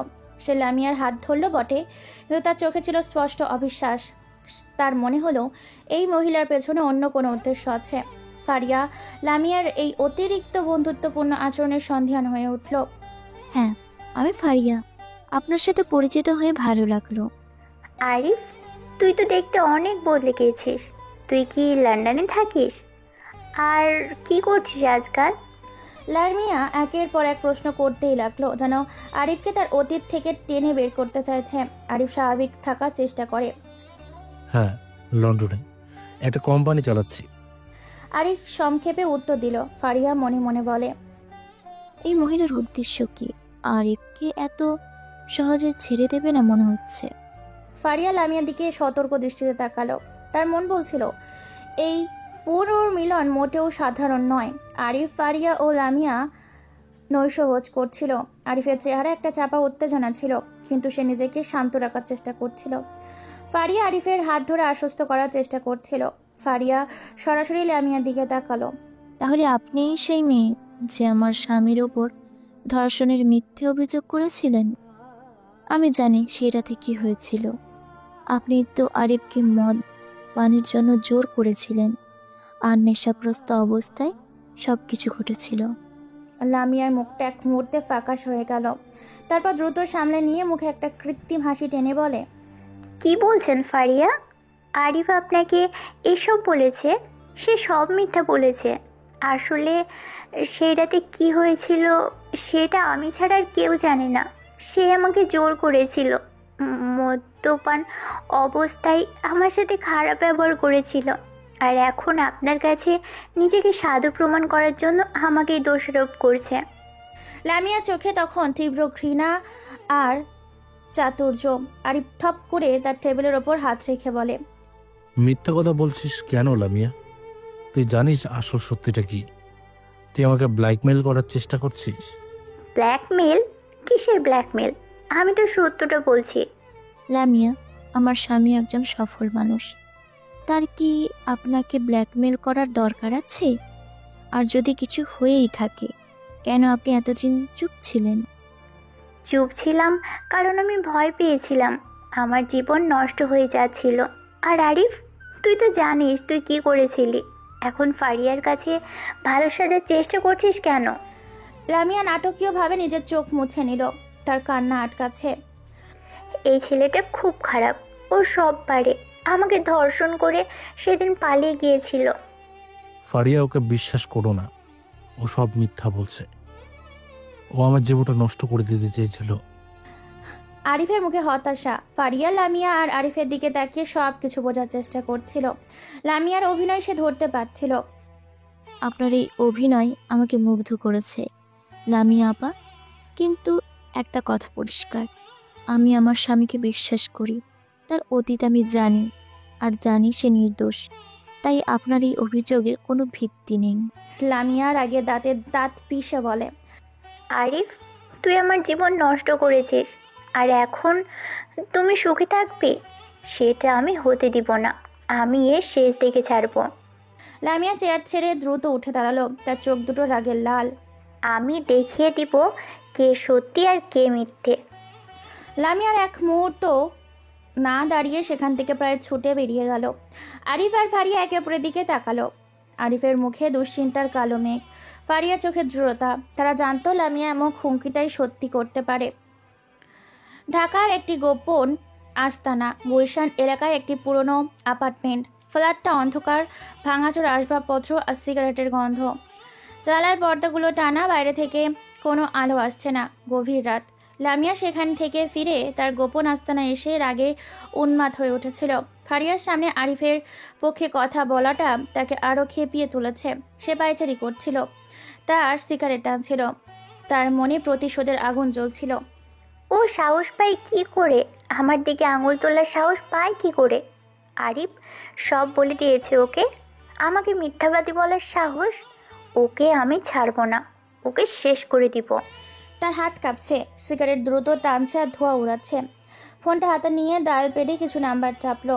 সে তার পুরনো এক পরিচিত একজন দুর্নীতিগ্রস্ত পুলিশ অফিসারের নাম্বারে ডায়াল করলো। লামিয়া ফোনে চাপা স্বরে বলে, হ্যালো, লামিয়া বলছি। মিস্টার চৌধুরী? হ্যাঁ লামিয়া, বলো কি খবর? আমার একটা কাজ করে দিতে হবে চৌধুরী সাহেব, একটা খুব জরুরি কাজ। 12 বছর আগে একটা কেস ছিল, ধর্ষণের অভিযোগের কেস। সেই যে ছেলেটা পালিয়ে গিয়েছিল। হ্যাঁ মনে আছে, আরিফ তাই না? হ্যাঁ, সেই আরিফ। ও এখন বাংলাদেশে এসেছে। আমি জানি ও কোথায় আছে। বেনেসা ঢাকা গুলশান হোটেলে আছে। আমি চাই ওকে এক্ষুনি গ্রেপ্তার করা হোক। আমি ওকে শায়েস্তা করবই। এত বছর পর আবার কেন? নতুন করে ফাইল খুলতে অনেক রিস্কি। টাকার জন্য চিন্তা করতে হবে না। ও এখন কোটিপতি স্যার। লন্ডনে ওর বিশাল ব্যবসা। আপনি শুধু ওকে ধরে দিন, আপনার পাওনা পেয়ে যাবেন। অনেক কিছু পাবেন, কিন্তু খুব দ্রুত করতে হবে যেন ও নড়ার সুযোগও না পায়। টাকার অঙ্কটা কেমন? সেটা আপনার কল্পনার বাইরে মিস্টার চৌধুরী। শুধু কাজটা করুন, আজ রাতেই হোক বা কাল। ওকে গ্রেপ্তার করতেই হবে। ওকে, কাজ হয়ে যাবে। লামিয়ার ফোনটা রেখে দিল। তার চোখে তখন কুটিল হাসি। সে জানতো আরিফ আর ফারিয়া এখন তার হাতের মুঠোয়। প্রতিশোধ নেবার এই সুযোগ সে কোনো মতেই হাতছাড়া করবে না। গভীর রাত, 2 দিন পর। আরিফ ও ফারিয়া গভীর ঘুমে মগ্ন। বাইরে তখনও ঢাকার কোলাহল শোনা যাচ্ছিল, তবে স্যুটের ভেতরে ছিল পরম শান্তি। তারা জানতো না লামিয়ার ছোড়া বিষাক্ত তীর তাদের দিকে ধেয়ে আসছে। হঠাৎ করেই দরজায় তীব্র নখ হলো। দুম দুম করে কয়েকবার আঘাত। আরিফ ও ফারিয়া ধরপড় করে উঠে বসলো। আরিফ ঘড়ি দেখলো, তখন প্রায় 3টে। কে এত রাতে? কোনো সমস্যা হলো নাকি? তার গলায় বিরক্তি আর উদ্বেগ। এত জোরে নক করছেন কেন? নিশ্চয়ই কিছু হয়েছে। ফারিয়া চোখে ঘুম জড়ানো, কিন্তু তাতেও ভয় দেখা যাচ্ছিল। আরিফ বিছানা থেকে নেমে দরজার দিকে এগিয়ে গেল। সে দরজা খোলার আগেই বাইরে থেকে একটা উচ্চ কণ্ঠস্বর শোনা গেল, দরজা খুলুন, আমরা পুলিশ। এইটা রেড। আরিফ ও ফারিয়া স্তম্ভিত হয়ে একে অপরের দিকে তাকালো। পুলিশ কেন? তাদের মাথায় হাজার প্রশ্ন ঘুরপাক খাচ্ছিল। আরিফার মুখ ফ্যাকাশে হয়ে গেল। তার অতীতের সেই কালো অধ্যায়টা যেন আবার ফিরে এলো। পুলিশ? কিন্তু কেন? আরিফ, কি হচ্ছে সব? ফারিয়া দ্রুত বিছানা থেকে নামলো। আরিফ ধীরে ধীরে দরজা খুলল। দরজার বাইরে 3 জন পুলিশ অফিসার দাঁড়িয়ে। তাদের পরনে পুলিশের পোশাক, চোখে সন্দেহ। তাদের মধ্যে একজন অফিসার হাত থেকে একটা ওয়ারেন্ট ধরেছিল। মিস্টার আরিফ, আপনার নামে ধর্ষণের অভিযোগ আছে। আপনাকে গ্রেপ্তার করা হচ্ছে। ধর্ষণের অভিযোগ? কিন্তু আমি তো নির্দোষ, এটা মিথ্যা। আরিফ বিস্ময়ে হতবাক, তার হাত কাঁপছিল। ফারিয়া চিৎকার করে বলে, এটা অসম্ভব। কি বলছেন আপনারা? আমার স্বামী কোনো অপরাধ করেনি। এই ওয়ারেন্ট কিসের? ফারিয়া দৌড়ে আরিফের পাশে এসে দাঁড়ালো। তার চোখে জল এসে পড়েছে। আমাদের কাছে ওয়ারেন্ট ছিল। মিস্টার আরিফ, আপনাকে আমাদের সাথে যেতে হবে। আপনার নামে 12 বছর আগে একটি ধর্ষণ মামলা ওয়ারেন্ট জারি হয়েছে। মিসেস লামিয়া চৌধুরী এই অভিযোগ করেছেন। আরিফ ও ফারিয়ার পৃথিবী যেন এক নিমেষেই ভেঙে পড়ল। এই 12 বছর ধরে যেই ভয়টা আরিফের বুকে গভীরভাবে লুকিয়েছিল, আজ সেটাই নির্মমভাবে তার সামনে চলে এলো। ফারিয়া আরিফের হাত শক্ত করে ধরলো, যেন তাকে যেতে দিতে চাইছে না। কিন্তু পুলিশ অফিসাররা আরিফের দিকে হাত বাড়ালো তাকে গ্রেপ্তার করার জন্য। তাদের মুখে কোনো দয়া ছিল না। আরিফকে তখন আবার সেই পুরনো দুঃস্বপ্নের মধ্যে ফিরে যেতে হচ্ছে। পরের দিন সকালে ঢাকার ধানমন্ডি থানা। সকালের আলো এসে পড়ছে থানার পুরনো দেওয়ালে। ডিউটিরত অফিসারের টেবিলের কাছে কিছু লোকজন দাঁড়িয়ে আছে। একটা চাপা গুঞ্জন। আরিফকে থানার হাজতখানায় রাখা হয়েছে। তার মুখ ফ্যাকাশে, চোখে চিন্তার গভীর ছাপ। সে বিশ্বাস করতে পারছে না যে তার অতীত ফিরে এসেছে, ফিরে আসবে। ঠিক তখনই ফারিয়া ক্ষুব্ধ হয়ে থানায় পৌঁছালো। তার চোখে ঘুম নেই, মুখে স্পষ্ট দুশ্চিন্তার ছাপ। কিন্তু তার চেহারায় এক অদম্য দৃঢ়তা। সে সোজা ডিউটি অফিসারের কাছে গেল। আমার স্বামী আরিফকে কেন গ্রেপ্তার করা হয়েছে তার সাথে আমি এক্ষুনি দেখা করতে চাই। তার কণ্ঠস্বর দৃঢ়, যা ডিউটি অফিসারকে অবাক করলো। ম্যাম, আপনার স্বামী একজন ধর্ষক মামলার আসামি, তার সাথে দেখা করার অনুমতি নেই। ফারিয়া টেবিলের উপর জোর হাত রেখে বলে, আমি ফারিয়া আহমেদ, আমি জানি আমার স্বামী নির্দোষ। আর আপনারা যদি আমার সাথে সহযোগিতা না করেন তাহলে এর ফল ভালো হবে না। ফারিয়ার কণ্ঠস্বরে স্পষ্ট হুমকি। অফিসার ফারিয়ার পরিচয় পেয়ে কিছুটা নরম হলেন। তিনি হয়তো জানতেন ফারিয়া আহমেদ একজন প্রভাবশালী ব্যক্তির মেয়ে এবং বর্তমানে একজন সফল ব্যবসায়ীর অংশীদার। ঠিক আছে ম্যাডাম, 5 মিনিটের জন্য দেখা করতে পারবেন? আরিফ যখন ফারিয়াকে দেখলো তার চোখে এক চিলতে আশা জ্বলে উঠল। ফারিয়া, তুমি এসেছো? আমি জানতাম তুমি আসবে। ফারিয়া আরিফের হাত ধরে বলে, হ্যাঁ আরিফ, আমি তোমাকে এখান থেকে বের করবই, কোনো চিন্তা করো না। তুমি কোনো প্রমাণ দিতে পারবে? লামিয়া তো সব অস্বীকার করছে। ফারিয়া শোনো, আমার এক বন্ধু আছে, তার নাম আকাশ। সে ধান মান্ডিতেই থাকে। আমার পার্সে ওর একটা ফোন নাম্বার আর ঠিকানা আছে। তুমি ওকে গিয়ে বলো আরিফ লন্ডন যাওয়ার পর ফোন করে কোনো এক কাজের কথা বলেছিল আপনাকে। ও সব বুঝতে পারবে। সেখানে হয়তো আমি নির্দোষ প্রমাণিত হওয়ার কোনো প্রমাণ পাবে তুমি। ঠিক আছে আরিফ, আমি এক্ষুনি যাচ্ছি। ঠিক তখন সেই মুহূর্তে লামিয়া থানায় প্রবেশ করলো। তার মুখে একটা বিজয়ীর হাসি। সে আরিফকে হাজতখানায় দেখে আরো উৎফুল্ল হয়ে উঠল। লামিয়া পুলিশকে দেখিয়ে বলে, এই দেখুন স্যার, এই লোকটা একজন রেপিস্ট, ওকেই তো খুঁজে বেড়াচ্ছিলেন। একে যেন কোনোভাবেই জামিন না দেওয়া হয়। তার কণ্ঠস্বরে তীব্র আক্রোশ। ফারিয়া চিৎকার করে লামিয়ার দিকে ঘুরে, থামুন আপনি, আপনার মিথ্যে অভিযোগ আর চলবে না। আপনার এই মিথ্যে নাটক আমি বন্ধ করবই। আপনি কি মনে করেছেন আমি আপনার মতো মিথ্যেবাদীকে ছেড়ে দেব? লামিয়া ফারিয়াকে দেখে কিছুটা থমকে গেল। সে ফারিয়াকে এমন রুদ্র রূপ দেখেনি। ও ম্যাডাম, আপনি এসেছেন। আপনার স্বামী তো একজন ক্রিমিনাল রেপিস্ট। ক্রিমিনাল আপনি লামিয়া, আর আমি এটা প্রমাণ করব। আপনি শুধু দেখুন আমি কি করি। ফারিয়া দ্রুত থানা থেকে বেরিয়ে হোটেলে এসে আরিফের পার্স থেকে ফোন নাম্বার আর ঠিকানা নিয়ে সরাসরি আকাশের বাড়ির দিকে গেল। তার মনে তখন একটাই চিন্তা, কিভাবে আরিফকে নির্দোষ প্রমাণ করা যাবে। সে আকাশের বাসার সামনে এসে কলিং বেল চাপল। কিছুক্ষণ পরে আকাশ দরজা খুলল। দরজা খুলতেই ফারিয়া বলল, আপনি আকাশ? হ্যাঁ, আরে আপনি ফারিয়া না, আরিফের ওয়াইফ? জি, আমি ফারিয়া। আপনি আমাকে কিভাবে চেনেন? আরে আপনাকে কে না চেনে? বাংলাদেশে তো আপনার 5G নেটওয়ার্ক লঞ্চ করেছেন, আর আপনাদের বিয়ের ছবি আরিফ আমাকে পাঠিয়েছিল। কিন্তু আপনি একা কেন? আরিফ কোথায়? আরিফ বিপদে আছে, লামিয়া তার বিরুদ্ধে মামলা করেছে। আমি জানতাম এরকম কিছু একটা হবেই। প্লিজ দেরি করবেন না, আপনার সাথে আমি পরে কথা বলবো। আরিফ হাজতে আছে, তাকে বাঁচাতে হবে। হাজতের কথা শুনে আকাশ অবাক হয়ে যায়। মানে সে হস্তে থাকবে কেন? কি হয়েছে আমাকে একটু খুলে বলুন তো ভাবি। আরিফ আমাকে পাঠিয়েছে। সে লন্ডন যাওয়ার পর ফোন করে কোনো এক কাজের কথা বলেছিল আপনাকে। সেটা কি করেছিলেন? ফারিয়ার কণ্ঠের স্বরে অস্থিরতা। আকাশের মুখে এক চিন্তা চলে এলো। সে ফারিয়া চোখের দিকে তাকালো। সে বুঝতে পারে সময় এসে গিয়েছে। হ্যাঁ হ্যাঁ, আমি করে রেখেছিলাম। আমি ভেবেছিলাম হয়তো আর দরকার হবে না। আকাশ ঘরে গিয়ে একটা পুরনো ফাইল, একটা পেনড্রাইভ বের করে আনলো। এই নিন। ফারিয়া পেনড্রাইভটা হাতে নিল। এটা কি? সেই রাতের নাইট ক্লাবের সিসিটিভি ফুটেজ, যেখানে আরিফকে লামিয়া মদ পান করার জন্য জোর করেছিল, আর লামিয়া যে মাতাল ছিল তাও কিছু প্রমাণ। যদিও সব ফুটেজ উদ্ধার করা সম্ভব হয়নি, তবে যতদূর সম্ভব আমি সংরক্ষণ করে রেখেছি।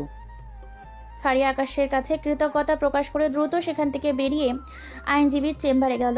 তার আইনজীবী জনাব রফিক চৌধুরী, বাংলাদেশের একজন নামকরা ফৌজদারি আইনজীবী। ফারিয়া আইনজীবীর দিকে পেনড্রাইভটা এগিয়ে দিয়ে বলে, স্যার, আমি চাই কেসটা যত দ্রুত সম্ভব ক্লোজ হয়ে যাক। আমার স্বামীর কোনো দোষ নেই। এই পেন ড্রাইভটা দেখুন, এখানে সব কিছু সিসিটিভি ফুটেজ আছে যা আরিফকে নির্দোষ প্রমাণ করতে সাহায্য করবে। রাফিক চৌধুরী পেন ড্রাইভটা নিয়েও ল্যাপটপে দেখলেন। ফুটেজ দেখে তার ভ্রু কুঁচকে উঠল। ম্যাডাম, এটা তো খুব গুরুত্বপূর্ণ প্রমাণ। এটা মামলা ঘুরিয়ে দিতে পারে। ক্লাবের ফুটেজ দেখলেই বোঝা যাচ্ছে লামিয়া নিজেই আরিফকে জোর করে মদ খাওয়াচ্ছে এবং দুজনই নেশাগ্রস্ত ছিল। ঠিক ধরেছেন, আমার স্বামী আমাকে সবটা বলেছেন। লামিয়া নিজেই মাতাল ছিল আর ওরা দুজনেই অনাকাঙ্ক্ষিতভাবে সম্পর্কে জড়িয়ে গিয়েছিল। বাংলাদেশ আইন সেকশন 375 এই ধারায় ধর্ষণ তখনই হয় যখন নারীর স্পষ্ট সম্মতি না থাকে, অথবা সে অচেতন বা অক্ষম অবস্থায় থাকে, অথবা সম্মতির ভয়, প্রতারণা, চাপ দিয়ে নেওয়া হয়। এখানে যেহেতু দুজনেই সম্মত ছিল এবং দুজনেই সমানভাবে নেশাগ্রস্ত, তাই প্রমাণ অনুযায়ী ধর্ষণের মামলা দেওয়া কঠিন। এটা কোনোভাবেই ধর্ষণ নয়। ফারিয়ার কণ্ঠস্বরে দৃঢ়তা। আমি চাই যত দ্রুত সম্ভব এই কেসটা নিষ্পত্তি হোক। আমি আমার প্রভাব খাটিয়ে এই উচ্চ পর্যায়ের আইনগত ব্যক্তির সাথে যোগাযোগ করে এই কেসটি দ্রুত নিষ্পত্তি করার চেষ্টা করব। ঠিক আছে ম্যাডাম, আমি এখনই কাজ শুরু করছি। এই প্রমাণগুলো আমাদের মামলাকে অনেক শক্তিশালী করবে। আমি দেশের নামকরা ফরেন্সিক বিশেষজ্ঞের সঙ্গে যোগাযোগ করছি। তাদের মাধ্যমে লামিয়া সেই রাতের অবস্থা সম্পর্কে একটি সঠিক মেডিকেল রিপোর্ট তৈরি করা যাবে। ধন্যবাদ স্যার, আমার পূর্ণ আস্থা আছে আপনার ওপর। আইনজীবী দ্রুত কাজ শুরু করলেন। ফারিয়া ও তার বাবার মাধ্যমে উচ্চ পর্যায়ের কিছু ব্যক্তির সাথে যোগাযোগ শুরু করলো, যারা এই মামলা দ্রুত নিষ্পত্তিতে সাহায্য করতে পারে। ফারিয়া জানতো এখন আর বসে থাকার সময় নেই। আরিফকে বাঁচাতে তাকে যে কোনো মূল্যে লড়তে হবে। পরদিন বিকালে লামিয়া তখনও ভেবেছিল আরিফকে সে ফাঁসিয়ে দিয়েছে। সে আত্মবিশ্বাসের সাথে পুলিশ অফিসারের প্রশ্নের উত্তর দিচ্ছিল। মিস লামিয়া, আপনি বলছেন আরিফ আপনাকে ধর্ষণ করেছে। আপনার কাছে এর কোনো প্রমাণ আছে? আমার কথাই প্রমাণ। আমি তার বিরুদ্ধে অভিযোগ করেছি। সে তো পালিয়ে গিয়েছিল। লামিয়ার মুখে অহংকার। ঠিক তখনই ফারিয়া তার আইনজীবী এবং কিছু উচ্চপদস্থ সরকারি কর্মকর্তার সাথে ইনভেস্টিগেশনের রুমে প্রবেশ করলো। তাদের হাতে নথি ছিল। লামিয়া তাদের সাথে দেখে চমকে উঠল।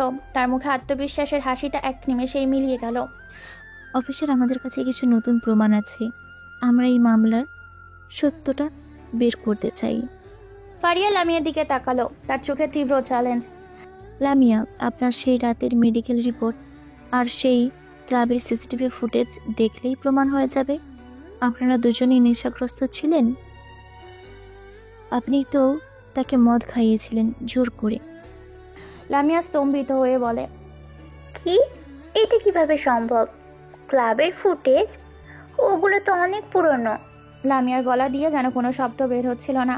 তার চোখ দুটো বড় বড় হয়ে গেল। আমাদের কাছে ক্লাবের প্রবেশ ফুটেজ এবং সেখানকার সিসিটিভি ফুটেজ আছে। তাতে স্পষ্ট দেখা যাচ্ছে আপনি কিভাবে আরিফকে জোর করে পান করাচ্ছিলেন এবং দুজনই কতটা নেশাগ্রস্ত ছিল। এছাড়া আমাদের কাছে সেদিন আপনাদের মেডিকেলের রিপোর্টও আছে, যা প্রমাণ করে আপনি সম্পূর্ণ মাতাল ছিলেন। লামিয়ার মুখ ফ্যাকাশে হয়ে গেল। সে বুঝতে পারলো তার ষড়যন্ত্র ভেস্তে গিয়েছে। ফারিয়া তাকে এমনভাবে ধরবে সে কখনো ভাবেনি। তার শরীর কাঁপতে শুরু করলো। সে ফিসফিস করে কিন্তু বলতে চাইলো, কিন্তু তার গলা থেকে কোনো শব্দই বের হলো না। ফারিয়া লামিয়ার দিকে এক কঠিন দৃষ্টিতে তাকালো। আপনার মিথ্যা চলবে না লামিয়া। আপনি আমার স্বামীর জীবন নষ্ট করতে চেয়েছিলেন, কিন্তু আমি সেটা হতে দেব না। আপনার শাস্তি প্রাপ্য। লামিয়া তখনও হতভম্ব হয়ে বসেছিল। তার চোখে ভয়। সে বুঝতে পারছিল সে বিপদে পড়েছে। তার সমস্ত চাতুর্য যেন মুহূর্তেই উবে গিয়েছে। এই অপ্রকাশিত মোড় তাকে পুরোপুরি বিপর্যস্ত করে তুলল। আলোচনা চলছিল আরিফের মামলা নিয়ে। আরিফকে হাজত থেকে বের করে আনা হয়েছে। যেহেতু আরিফ ও ফারিয়া বাংলাদেশের একটি বিশাল 5G প্রজেক্ট নিয়ে কাজ করছে, যা দেশের অর্থনীতিতে ব্যাপক প্রভাব ফেলবে, তাই সরকারের পক্ষ থেকেই তাদের পূর্ণ সমর্থন আছে। টেলিকম মন্ত্রী ও স্বরাষ্ট্র মন্ত্রণালয় থেকে উচ্চ পর্যায়ের হস্তক্ষেপ আসে, যাতে এই মামলাটি দ্রুত নিষ্পত্তি হয় এবং আরিফের ভাবমূর্তি অনক্ষুণ্ণ থাকে। জনাব আরিফ খান, আপনার বিরুদ্ধে দায়ের করা মামলাটি আমরা পুঙ্খানুপুঙ্খভাবে তদন্ত করছি। প্রাপ্ত প্রমাণ বিশেষ করে সিসিটিভি ফুটেজ এবং ফরেন্সিক রিপোর্ট অনুযায়ী এটা স্পষ্ট যে আপনি নির্দোষ। সেই রাতে আপনারা দুজনেই নেশাগ্রস্ত ছিলেন এবং এটি একটি অনাকাঙ্ক্ষিত দুর্ঘটনা ছিল, কোনো পরিকল্পিত অপরাধ নয়। ফারিয়ার চোখে তখন আনন্দের অশ্রু, আরিফের মুখের স্বস্তির হাসি। প্রমাণের ভিত্তিতে এবং ঊর্ধ্বতন কর্তৃপক্ষের নির্দেশে মিস্টার আরিফ নির্দোষ প্রমাণিত হয়েছে। এই মামলাটি এখানে ক্লোজ করে দেওয়া হচ্ছে। তিনি আরিফের দিকে তাকিয়ে মাথা নাড়ালেন। ধন্যবাদ স্যার, আমি সবসময় নির্দোষ ছিলাম। আমার উপর বিশ্বাস রাখার জন্য কৃতজ্ঞ। ফারিয়া আরিফের হাত ধরল। আমি জানতাম তুমি নির্দোষ আরিফ, আমি জানতাম সত্য একদিন বের হবেই। তার কণ্ঠস্বর আবেগ আপ্লুত। আরিফ ফারিয়াকে জড়িয়ে ধরল। পুলিশ অফিসাররা লামিয়াকে নিয়ে থানার বাইরে আসলো। তার মুখে তখন অবিশ্বাস আর অসহায়ত্ব। ফারিয়া আর আরিফ একে অপরের দিকে তাকালো। তাদের সামনে এক নতুন এক দিগন্ত। সেখানে আর কোনো ভয় বা অতীত তাদের তাড়া করবে না। তারা দুজন নতুন উদ্যমে তাদের দেশের জন্য কাজ করা সংকল্প নিল। ঢাকার গুলশানের একটি পুরনো অ্যাপার্টমেন্টে লামিয়ার ফ্ল্যাটে চারদিকে বিশৃঙ্খলা, ছাড়ানো ছিটানো জিনিসপত্র, ঘরের আলো প্রায় নিভানো। সেদিন রাতে মামলা খারিজ হওয়ার খবরটা লামিয়ার কাছে ছিল এক বজ্রপাতের মতো। সে ফ্ল্যাটের মেঝেতে বসে আছে, তার চুল এলোমেলো, চোখ লাল, চোখে জল, মুখে একটা চরম হতাশার ছাপ। তার সব পরিকল্পনা ব্যর্থ হয়েছে। আরিফকে ফাঁসানোর শেষ চেষ্টাটুকু বিফলে গেল। লামিয়া মনে মনে ফিসফিস করে বলে, কিভাবে এটা হলো? আরিফ এত শক্তিশালী হয়ে গেছে, আমার প্রতিশোধ নেওয়া হলো না। আমি ওকে শেষ করে দিতে চেয়েছিলাম, কিন্তু ও বেঁচে গেল। সবটা আমার হাত থেকে ফসকে গেল। সে হঠাৎ করে রেগে একটা কাঁচের গ্লাস মেঝেতে ছুঁড়ে মারল। গ্লাসটা ভেঙে চুরমার হয়ে গেল। আমি কি করব এখন? আমার জীবনটা তো শেষ হয়ে গেল। ওর জন্য আজ আমি কিছুই করতে পারছি না।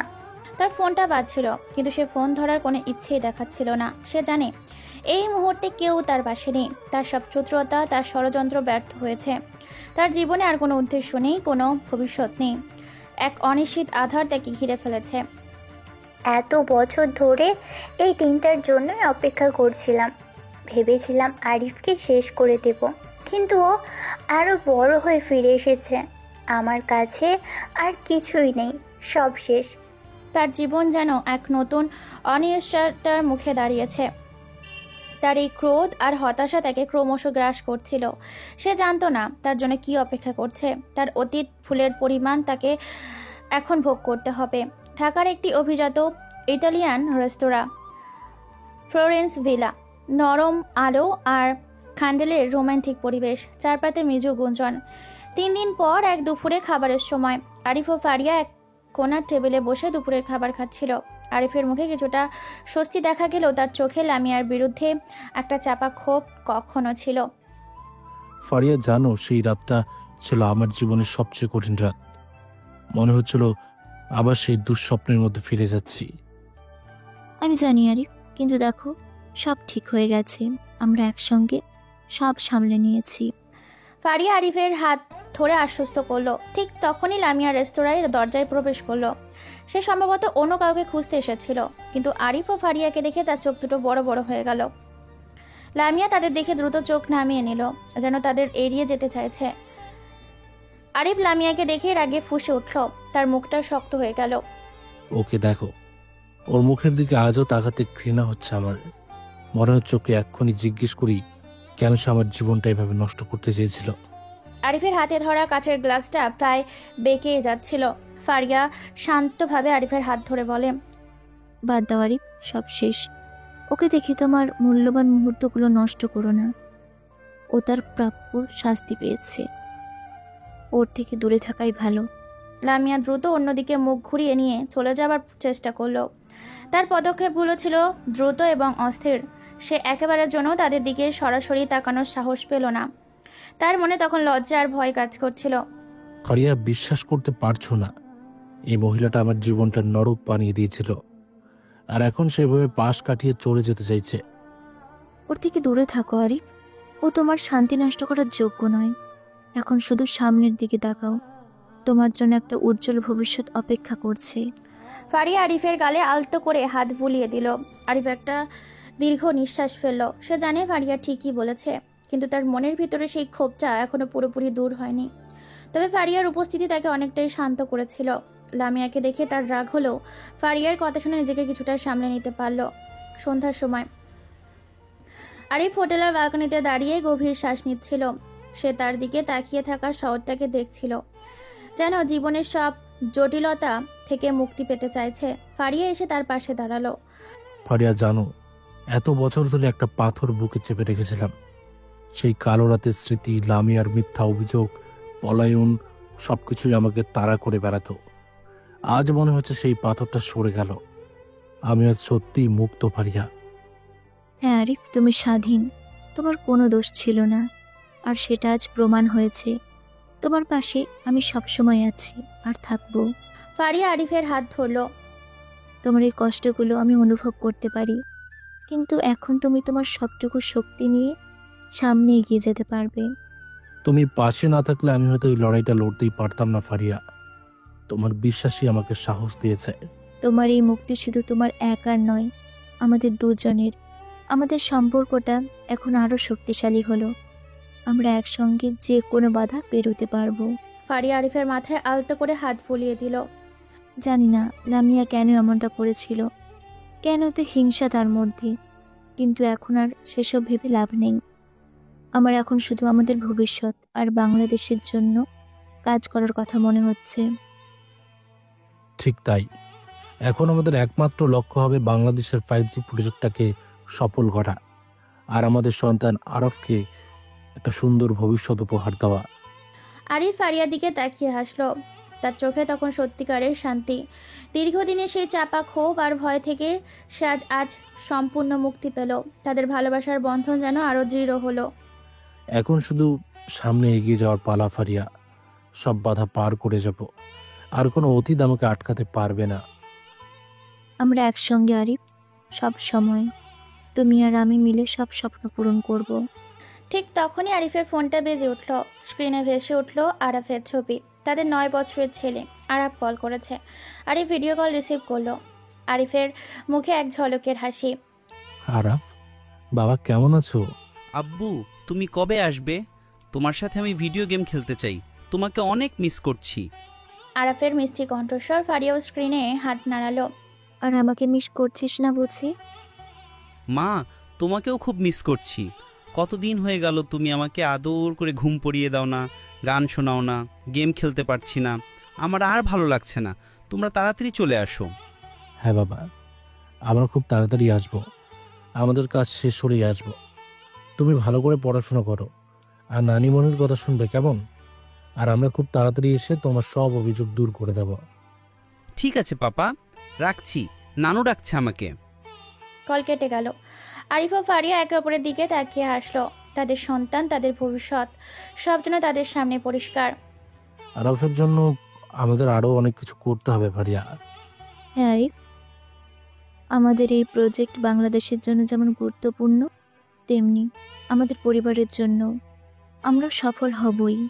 তারা দুজন নতুন করে তাদের সম্পর্ক এবং বাংলাদেশের 5G প্রজেক্ট নিয়ে সম্পর্ক হলো।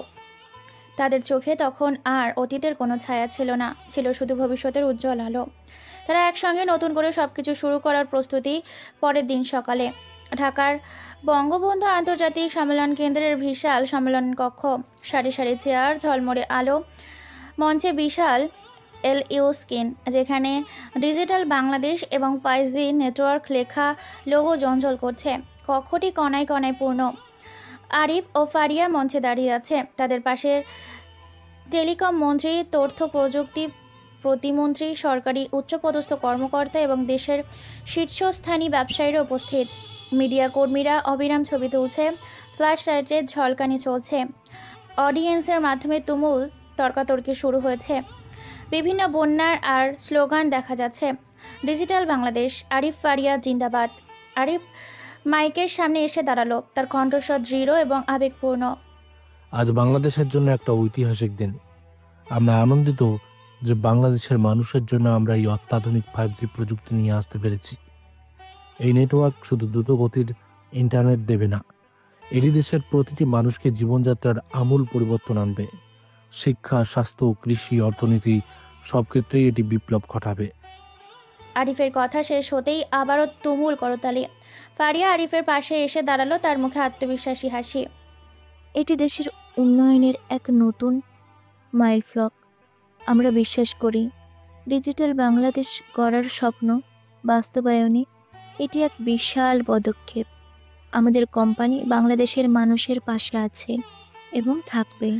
ফারিয়ার কথায় জোর ছিল, যা উপস্থিতি সবাইকে মুগ্ধ করলো। একজন সরকারি কর্মকর্তা বললেন, আরিফ এবং ফারিয়া আহমেদ, আপনারা সত্যি দেশের জন্য অসাধারণ কাজ করেছেন।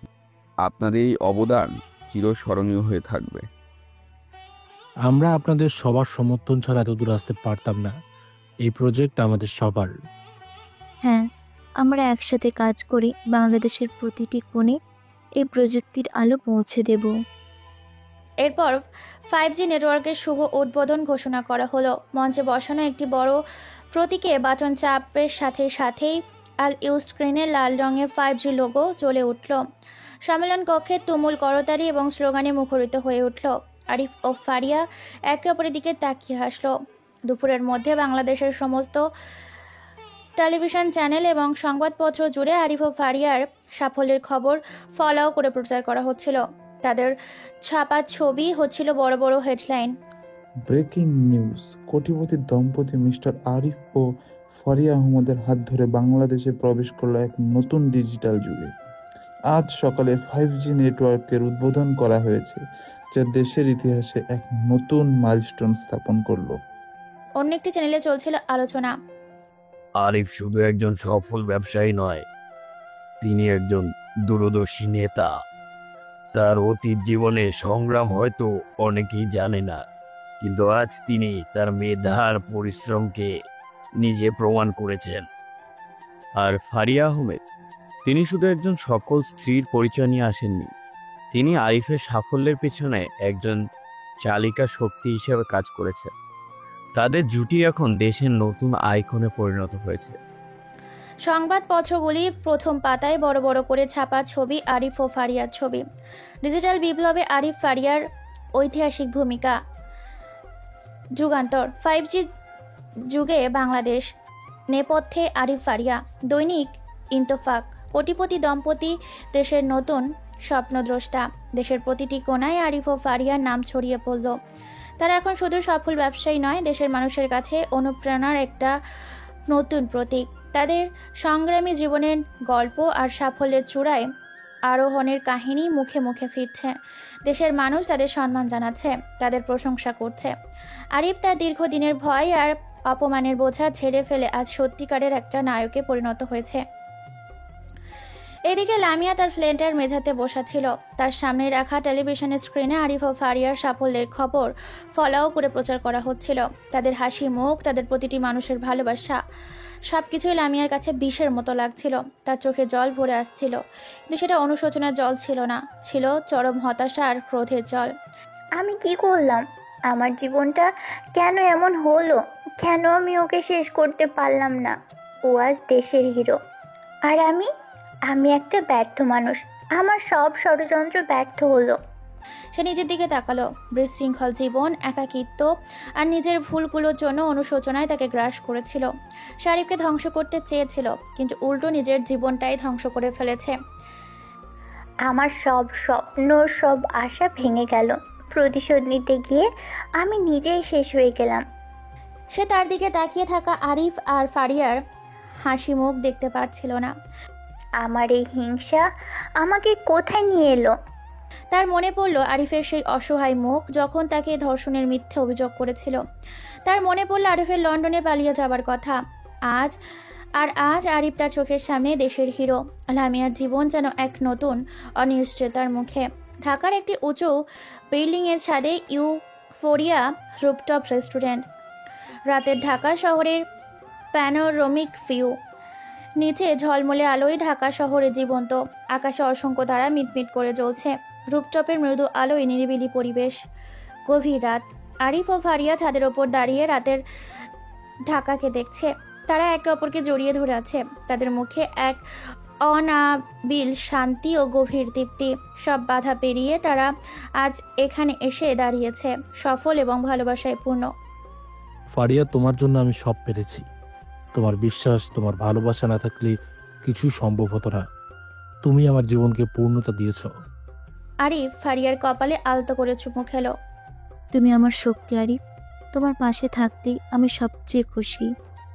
আমাদের গল্পটা শুধুই আমাদের ভালোবাসার গল্প, আমাদের সংগ্রামের গল্প। ফারিয়া আরিফের বুকের ওপর মাথা রাখলো। আমি কখনো ভাবিনি এই দিনটা দেখব। যখন আমি পালিয়ে গিয়েছিলাম তখন আমার সব আশা শেষ হয়ে গিয়েছিল, কিন্তু তুমি আমার জীবনে নতুন আলো নিয়ে এসেছো। আমরা একসাথে ছিলাম বলেই তো সম্ভব হয়েছে আরিফ। তুমি তো বলেছিলে আমরা একসঙ্গে সব বাধা পেরিয়ে যাব, আমরা পেরেছি। ফারিয়া হাত বাড়িয়ে রাতের আকাশ ছুঁতে চাইল। আমাদের ভবিষ্যৎটা আকাশের মতোই বিশাল আর উজ্জ্বল। তারা দুজন হাসলো। আরিফের চোখে তখন কোনো ভয় ছিল না, শুধু ছিল ফারিয়ার প্রতি গভীর ভালোবাসা আর তাদের স্বপ্ন উজ্জ্বল ভবিষ্যৎ। তাদের দীর্ঘদিনের সংগ্রাম, পরস্পরের প্রতি বিশ্বাস আর অটুট ভালোবাসার কাছে সব নেতিবাচক পরাজিত হয়েছে। আমাদের আরফ কেমন আছে ফারিয়া? ওকে খুব মিস করছি। ও খুব ভালো আছে আরিফ। ও তো জানে তার বাবা মা দেশের জন্য কত বড় কাজ করেছে। ও খুব গর্বিত। এখন শুধু আরফকে নিয়ে আসা আর একসঙ্গে একটা সুখী পরিবার হিসেবে জীবন কাটানোর পালা। হ্যাঁ আরিফ, এক সুখী সমাপ্তি যা আমরা সবসময় চেয়েছিলাম। ফারিয়া ও আরিফের আরো শক্ত করে জড়িয়ে ধরলো। তারা আকাশের দিকে তাকিয়ে হাসলো। তাদের চোখে তখন আর কোনো সন্দেহ ছিল না। গল্পের সমাপ্তি। আরিফ ও ফারিয়ার এই জয়যাত্রা শুধু তাদের ব্যক্তিগত সাফল্য ছিল না, এটি ছিল বিশ্বাস, ভালোবাসা এবং অদম্য ইচ্ছে শক্তির এক উজ্জ্বল দৃষ্টান্ত। সমাপ্ত। প্রিয় শ্রোতা বন্ধুরা, আমাদের আজকের গল্পটি এখানেই শেষ হচ্ছে। আশা করছি আপনাদের গল্পটি ভালো লেগেছে। যদি ভালো লেগে থাকে অবশ্যই লাইক, কমেন্ট এবং শেয়ার করতে ভুলবেন না। এছাড়া এখনো পর্যন্ত আমাদের চ্যানেলটিকে যারা সাবস্ক্রাইব করেননি, প্লিজ সাবস্ক্রাইব করুন এবং পাশে থাকা বেল আইকনটি প্রেস করুন, যাতে সবার আগে আপনার কাছে আমাদের গল্পটি পৌঁছে যায়। তো বন্ধুরা, আজকের মতো গল্প এ পর্যন্তই। দেখা হচ্ছে পরবর্তী গল্পে। ততক্ষণ ভালো থাকবেন, সুস্থ থাকবেন।